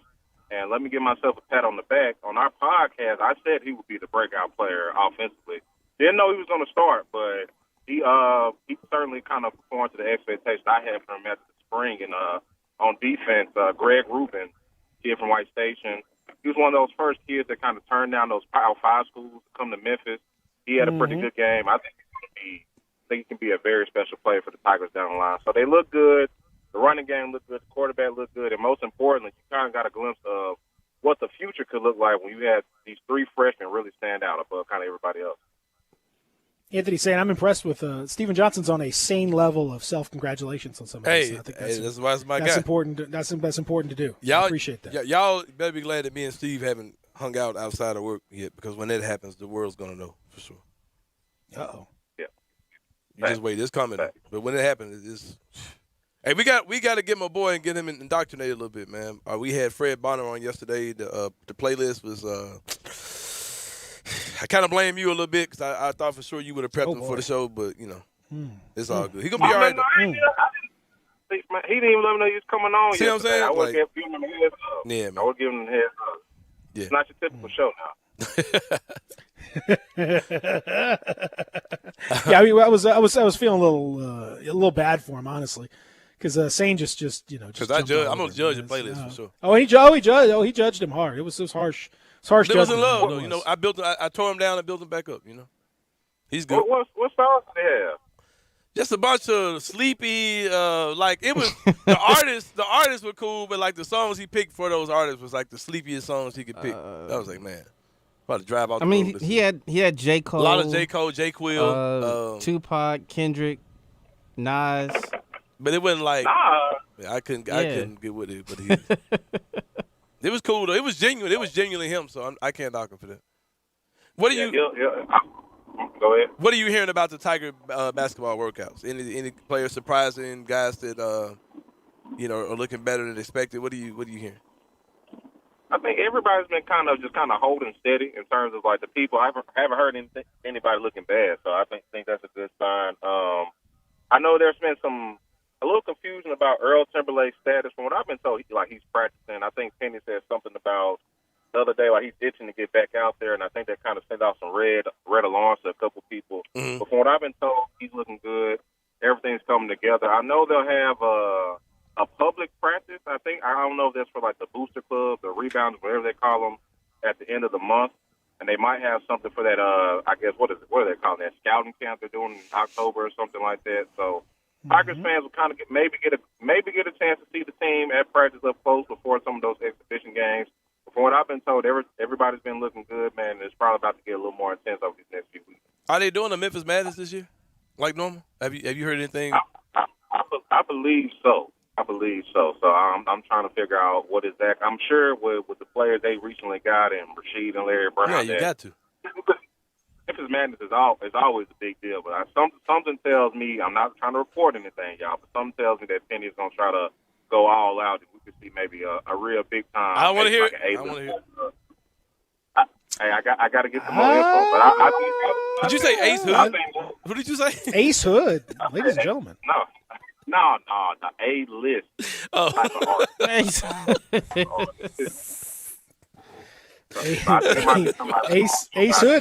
guys. Hey. Come on. Closed mouth. Hey, if he plays Bugatti, hey, tell me that joint won't be rocking. Come on now. No, we got to do a little bit bigger this year. So I think they're gonna grab somebody big time though. You can go big time just by getting guys from Memphis. So I'm going even bigger. No, that's the thing. Okay. I mean, yeah, of course, like a money bag is of course gonna always be big time, but I'm thinking like big timer. And I guess you can call Moneybag an A-list type of artist. I think he's up there. Yeah, so that actually would. Yeah, I think that's fair. Look, in Memphis, a lot of times we downplay guys that are from here, but we don't understand how big they are, on the whole global scale. But yeah, Moneybag, he's A-list for sure. Somebody check on Pooh That's Shiesty. number one album. That's A-list. That's A-list. Hey, I'm not Can mentioning. you get I'm not Shiesty out of? like that. Can we get Shiesty out of prison? That was Peter Everson. That was the words of Peter Everson, and not Anthony Sain. I ain't speaking of the Candyman's name like that. Man. You can play with Pooh like that. I ain't playing with Pooh. Because I mean, they got blocked. They managed to get Block Boy out of jail, or he got out of jail. Yeah, I remember that. I remember they got Block Boy out. No problem. Good to go. If they were able to get Pooh Shiesty there would be a segment of Memphis fans that wouldn't know what to do. Oh, yeah. In a both good and bad way. A lot of black forces at the forum, man. Why can't they just get big timers? Manny Fresh and Baby. Yeah. I think they certainly could. I don't think that's not a matter of could they. I think they certainly could. Yeah. but I mean they can get Coolio also, but I don't think that's something they want to do. Yeah, this could be a crazy Memphis Madness though, man, for sure. I'll never forget Young MC, who was about I don't know, 50 pounds heavy, trying to just wheezing his way through his verse. It was. But yeah, the guy who sings felt very bad for the man. You want it, you got. Oh boy. Nah, don't bust it. Don't bust the move, man. Just stay still. Yeah, yeah. We're acting like your boy Derez Deshaun was looking like he was about to bust out of his shirt a few years ago. Did we forget them? Yeah, Coolio was the worst though. It was the worst one by far. Coolio was a train wreck. Good God, it's nostalgia acts, man. You gotta be careful. That's all I can say out there. What do you think though, Steven? Do we think we're gonna get like? I want to put you out there. Like, let's get like what about Drake? Come on, let's get Drake. He was rumored, right? Come on. That would be probably swinging for the fences, like him or Lil Baby. If you get either of those two down there with we had Lil Baby before. Yeah, we had Lil Baby. Oh, y'all had him before? Okay, so yeah. I guess you were out being big time, man. You were doing big time, bro. Yes, I would say swing for the fences. I can't imagine what it would take to get Drake there. But we also know that Drake likes to, what's the term I'm looking for? Ride the wave in a sense. So so if Memphis is the story in college basketball this year, then it's not out the realm for him to come. What he do Kentucky a couple years ago, don't let him shoot no jumpers. But I think Memphis will probably swing to the fence and try to get him. They're the story of college basketball, and Drake is this marketing genius. So what better way for him to kind of keep the momentum rolling from his album? He had a nice little Memphis run in that album too. He had he had West Memphis and then 2 Memphis shout-outs in there. So. See, that's what I'm saying. Like, I think the Memphis connection is so strong with Drake. He's got, I don't know, man. I think it's. I'm not calling for it. I wouldn't call it a reach. I mean, it's still Drake, so it's going to be a little difficult to get him. But because of his connection to the city, because of how his mind works from like a marketing business type of standpoint, I think Memphis has a great shot to potentially get him if they go after him. Like I said, it's not no reporting, y'all. Yeah, ain't reporting. We just spitball. Yeah. Hey, as a Champagne Papi fan though, man, like I get excited when Drake makes any kind of mention to the city, or I can hear Memphis slang in his bars, whatever he's doing or whatever. But the fact that Drake ain't been here like forever, like kind of rubs me the wrong way for sure. Like I'm talking about for a concert. I'm not talking about Memphis Madness. Like, bro, you ain't even swung through for a surprise club set. You know what I mean? Nothing. Like you ain't been through here at all. So that is where I kind of. What didn't you come down here for when Block Boy JB when Shoot was big? Wasn't he here in Memphis or for a concert? He shot a music video. He shot a video. He shot his video. He shot 2 videos. He shot 2 videos. I'm saying whenever he does any type of touring, he don't come through here. With Drake, and I've been noticing that with Drake and a lot of artists, I'm not really they'll go to Nashville, man. Yeah. They'll go to Little Rock or something like that, but it's just a lot of times it's like they just skip over Memphis. I've always been curious about that. We know they have a venue. I mean, FedEx Forum's right there, plus some smaller ones if you don't want to go that big. So I'm not sure why a lot of artists. I don't know. Maybe something. Who knows about the terms with FedEx Forum? There might be something with FedEx Forum in there. Negotiation or something like that. I don't know. Maybe they're harder to deal with or something. I'm not sure. It seems odd. It seems odd that you like Nashville. Nashville's kind of gone up. For rightly or wrong. It is what it is. Nashville's downtown is nice. I'll give them that. So I ain't trying to give Nashville nothing, but I will admit that they got a bunch of new money in that city. I'll say that. So as an artist, if you're looking for the money aspect of it, yeah, I mean, I get it. But, beyond that, Little Rock, if they go to Little Rock and not Memphis. Someone said it's the entertainment tax that runs a lot of artists off when it comes to Memphis. It just seems they silly. Don't even know what that is. Nashville or something like that? Yeah, wouldn't that be a state tax? I mean, Nashville would be the same way. I don't know. But I don't know. That's I don't know why either. You see people go to South Haven. But it's just, but I'm just saying, but it's all fine as long as they don't. I don't want to see them go to Little Rock. That's my point. Nashville, I get it. Like there's reasons, whatever, why you go to Nashville. Like I don't like those reasons, but I get it. But I'm not here to hear about Little Rock. I'm not here to. Don't tell me Little Rock is some entertainment capital of nothing. I mean, come on, man. Mm-hmm. I like Little Rock. Little Rock's actually on the come up a little bit. I like Little Rock, but get out of here. Come on. Well, you all heard it here first. Breaking news from Steven Johnson. Drake will be performing his listening party. Yeah. Right here. Actually, what Steven Johnson is actually Steven Johnson's reported this morning that it's going to be a joint Kanye Drake listening party battle versus battle a versus battle live in FedEx Forum. I mean, incredible stuff. I can't believe he reported it, but I mean, wow, broken news. It's amazing. Kanye been just me and Imani, Jaden do it. Can you imagine what would happen? That? Oh my God! Like that would just be. Guess who's going to Final Four tonight?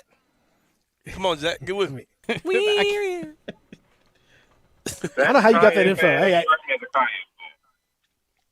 say it again. Is Zach a Kanye fan? He strikes me as a Kanye. This dude is the biggest Kanye fan in the world, bro. Like anytime we need music, says, "Oh yeah, I can play." I respect Kanye's music. Like as a person, it's questionable. If you a fan, you a fan. We have a Kanye. Zach forces a Kanye tribute in some open day once a month.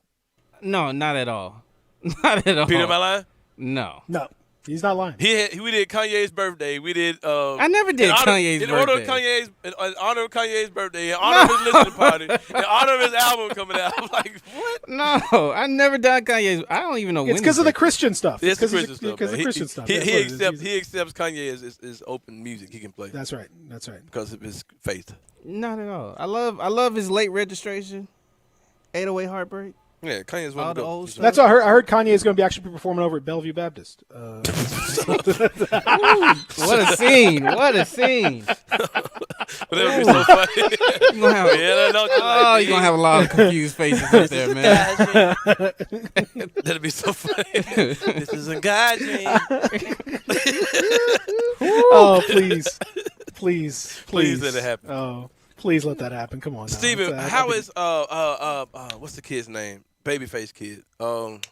Josh Minot. Minot, yeah. How is he? Have you heard anything about him specifically as far as workouts are concerned? I mean, I've been hearing he's been looking the part, man. They're really excited about him, and not only in the present, but of course the future. His role, of course, was a little impacted, I think, by getting both Jalen and Imani. He was a guy I thought was going to play a lot before he got those two guys. I still think he'll play, but I think this year in particular for him and Jonathan Lawson is going to be all about just getting experience, being in the weight room and things like that. And down the future, obviously if this team performs to the expectations of the city, then those guys are going to get that valuable experience of going on a deep tournament run. And depending on how things shake out with the Tigers and their pro and the players with their pro aspirations, those guys could be the leaders, kind of the face of the program next year and beyond. I think Minot is a potential NBA guy from everything I've been hearing. He's been looking good in workouts as well, too, man. So he's one of those guys that can really genuinely do just about everything. It's just about getting adjusted to the game speed, continue to get stronger in the weight room. So I think he's going to be a guy that maybe he's not going to have the big year that we maybe thought he would after the Iverson Classic, but I still think he's going to be an important piece for the team in the fall. But at what point do they start really figuring out what this rotation is going to look like? Because you've got a whole lot of phenomenal talent, but a whole lot of phenomenal talent is still potentially an issue if you don't have a way to deal with it. I think by the time you go into Virginia Tech around Thanksgiving week in Brooklyn, you probably want to have a solid 8. And I do think the Tigers could easily go like 9, 10 deep. I don't think they'll go like platoon style, 5 in, 5 out. But I think by the time you get to Thanksgiving, you'll play a handful number of games, maybe a half dozen or so. So you have some type of idea, and then of course you play Virginia Tech, see what happens. Maybe you win the NIT, or maybe you split it. Then I think that would be the big data point. But by the time you go into that Alabama and that Tennessee game, you want to know who your best 8 are. You know what I mean? Sometimes you can go 10 deep against those type of games, but as you see in playoff basketball, tournament basketball, those rotations get tighter. You go 7 to 8 deep. Personally, I think the first guys off the bench will be Lomax, some combination of whichever one of those wings doesn't make it to the starting lineup. So we'll say Landers, and I think Chandler Lawson. I think those guys will be those first 3, and then it's going to be kind of sorting out between Malcolm Dandridge, Josh Minot, Jonathan Lawson, and a couple of those other guys for those last few spots in the rotation. Man, I don't know, man. I you know what? I think maybe by the time the tournament rolls around, but man, you're talking about trying to go with an 8-man rotation with a team that has 15 dudes that are all like. Yeah, it's gonna be interesting. That's gonna make some people are gonna be unhappy because you got guys like that. Camden kids not playing at all, like period. So yeah. You know, I'm sure he thought he was going to play at least some this year. So that whole thing is going to be, yeah. When you added Bates and Durant, it changed the game a lot of stuff. Yeah, I mean that's going to be the challenge. Yeah, but the best thing they always say, winning cures all. So sure, there are going to be some of those guys that probably anticipated playing a lot more when they first got here a couple months ago. But look, man, if you're on this team and you're making a push towards the Final Four, the Elite Eight, you win a conference championship. A lot of times you can suck it up because at least there are going to be a handful of guys that are leaving Memphis next year, whether it be Jalen and Imani testing out the pro options, where they may be. We know DeAndre Williams is probably going to be gone as well, too. So there's going to be plenty of time, plenty of playing time available next year. But right now, for some of these younger guys, you just want to put your best foot forward.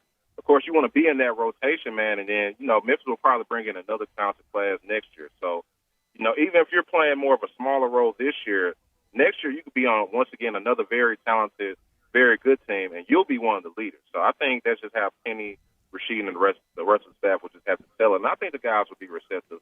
They know they have a special team. They know this could be a special year, I think. We'll see. We'll see. A lot to discuss, a lot to think about, tons of stuff going on, and you're going to be in the mix. And what a way to kick it off with Drake featuring the big timers like this. I know. Drake featuring big timers in the FedEx Forum. Come on now. I mean, and then Kanye West featuring Pooh Shiesty. I mean, I don't know how they got him. That's a feature there. Live via satellite. Incredible. You're just gonna see Kanye elevating, like just. Oh yeah, that's right. Lower down from the FedEx store. with Penny with them on there, with Penny on the podium. That's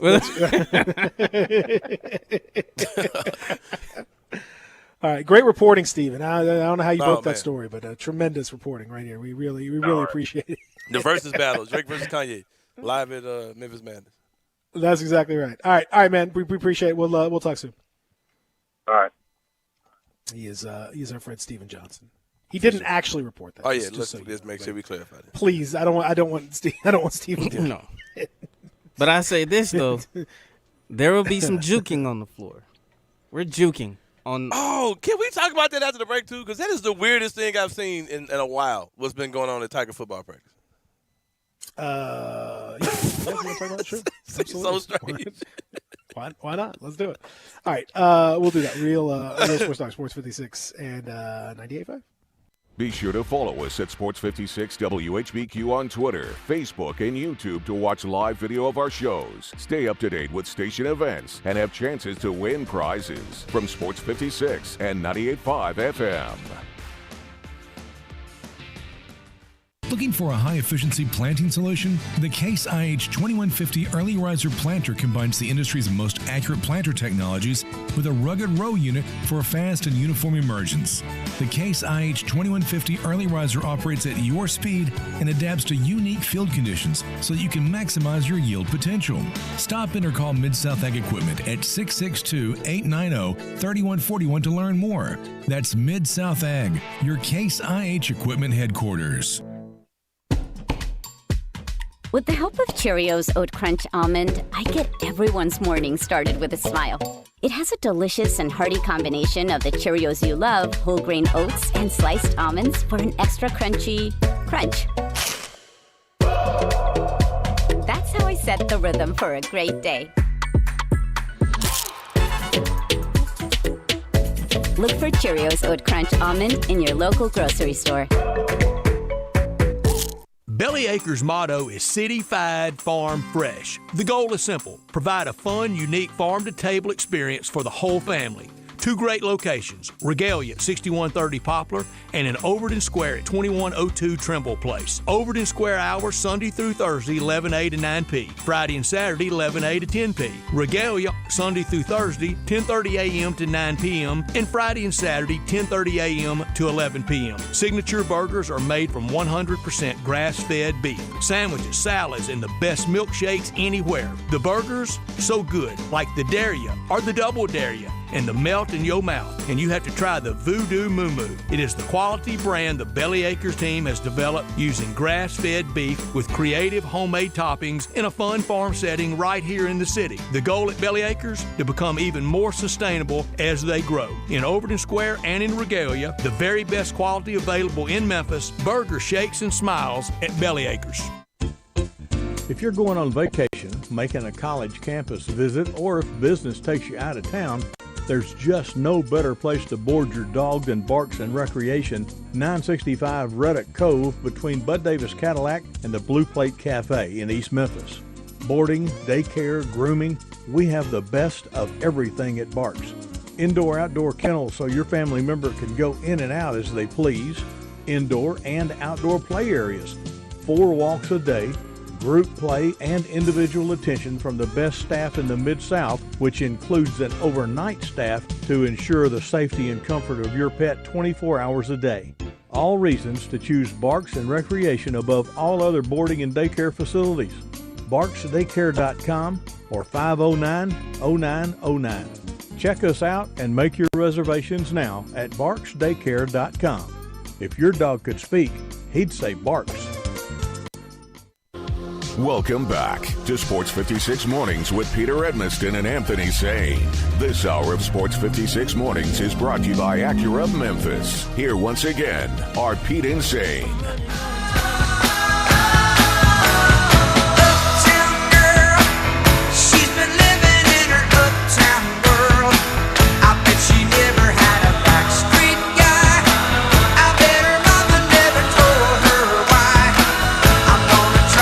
Oh, yeah. Oh, yeah.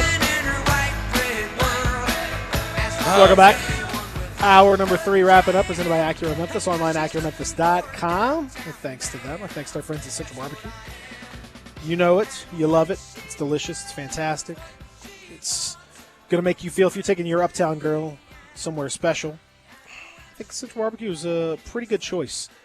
You know, she may not understand what it's like, she's never been with a man like you before, but if you take her to Central Barbecue, she's going to love it. It's fantastic. Those wings, it's where the action is. Go and check it out, and you're going to love it. It is Central Barbecue. 4 locations, Central, Summer, downtown, East Memphis. Check out the great folks at Central Barbecue. They love Tiger football at Central Barbecue, and you were wondering about the Tiger football program and what's going on. It's just some practices. Shout out to Coach Silverfield. I don't want this to come off like I'm bashing him. And I definitely don't want this to come off like I'm bashing the Memphis juking scene, Memphis dance scene. For those of you who don't know, juking is a form of dance, hip-hop dance that originated here in Memphis. And I brought Gabe Kuhn in, who's the producer of the show coming on after us, producer of Middays. I'm still recovering from laughing about this over the break. So I brought Gabe in to get his thoughts on it. And what they do is after practice or in the middle, I don't know when they do this, but during their practice or whatever, they have some local dancers, local jukers come in, and it fires up the kids. The kids get into it. And I'm down with it. But the only part that just comes off super weird to me. Have you seen this, Peter? I have not. All right. Well, I had to see you some clips of it. But this ain't going to hit right because you've never seen it. Zach, you've seen it, though, right? Yeah. All right. So the only thing about it that's super weird to me is the fact that they have the dancers come in dressed in full Tiger football uniform. Well, just a jersey. Just a jersey. No. No, because they wear jeans, but they're not having on pads and stuff. It's just a jersey. It looks so weird, man. I think we should have the pads on. It looks like some kind of weird, fetishy thing. I'm like, why are y'all having these dancers coming in here drinking with a full uniform? I think you should have the pants on as well. Oh God. But yeah, that's it. I agree with that. It just looks super strange. It's just the fact that they're not just wearing normal clothes. Like they're wearing a Tiger football uniform and they're out there juking. It just looks so strange. I'm like, I don't know why it looks so strange to me. You guys may have seen the videos. My friend Ryan Haskett is one of the dancers. He killed it. He's had so many viral videos because he did some substitute teaching, and he had like his the teachers the teacher uniform is khaki pants, button up shirt, sleeves rolled up with the tie or whatever. And he jumped out in the middle of a pep rally and was juking. And the kids was like, whoa, that's the dude who's teaching Miss Smith's class. You know what I mean? And so that video went viral. You know what I mean? But he's talented. But it just looks super strange. But shout out to Coach Silverfield for trying to get in touch with the culture, reaching out to the kids. I like it. It's fine. But the whole wearing the uniform part looks so strange to me. But I'm sorry. I'm trying to find this for you, Peter, as well. But and send it to you because it is hilarious. I'm like, bro, why they got a uniform on? But yeah, that's okay. That's all right. We'll find out more. Hopefully, we can figure that out at some point. Get some information coming your way from that. Of course, coming up next, it is middays. Greg and Eli, they're going to keep you updated on what's been going on, including, of course, last night, a very impressive performance from Ole Miss. I'm sure they will discuss that. A lot of NFL talk as well. A whole lot to get to as we continue here throughout the day. Everybody have yourself a great day. Enjoy. It's beautiful out there. Enjoy that weather here in September. We'll talk to you in the morning. Y'all be good.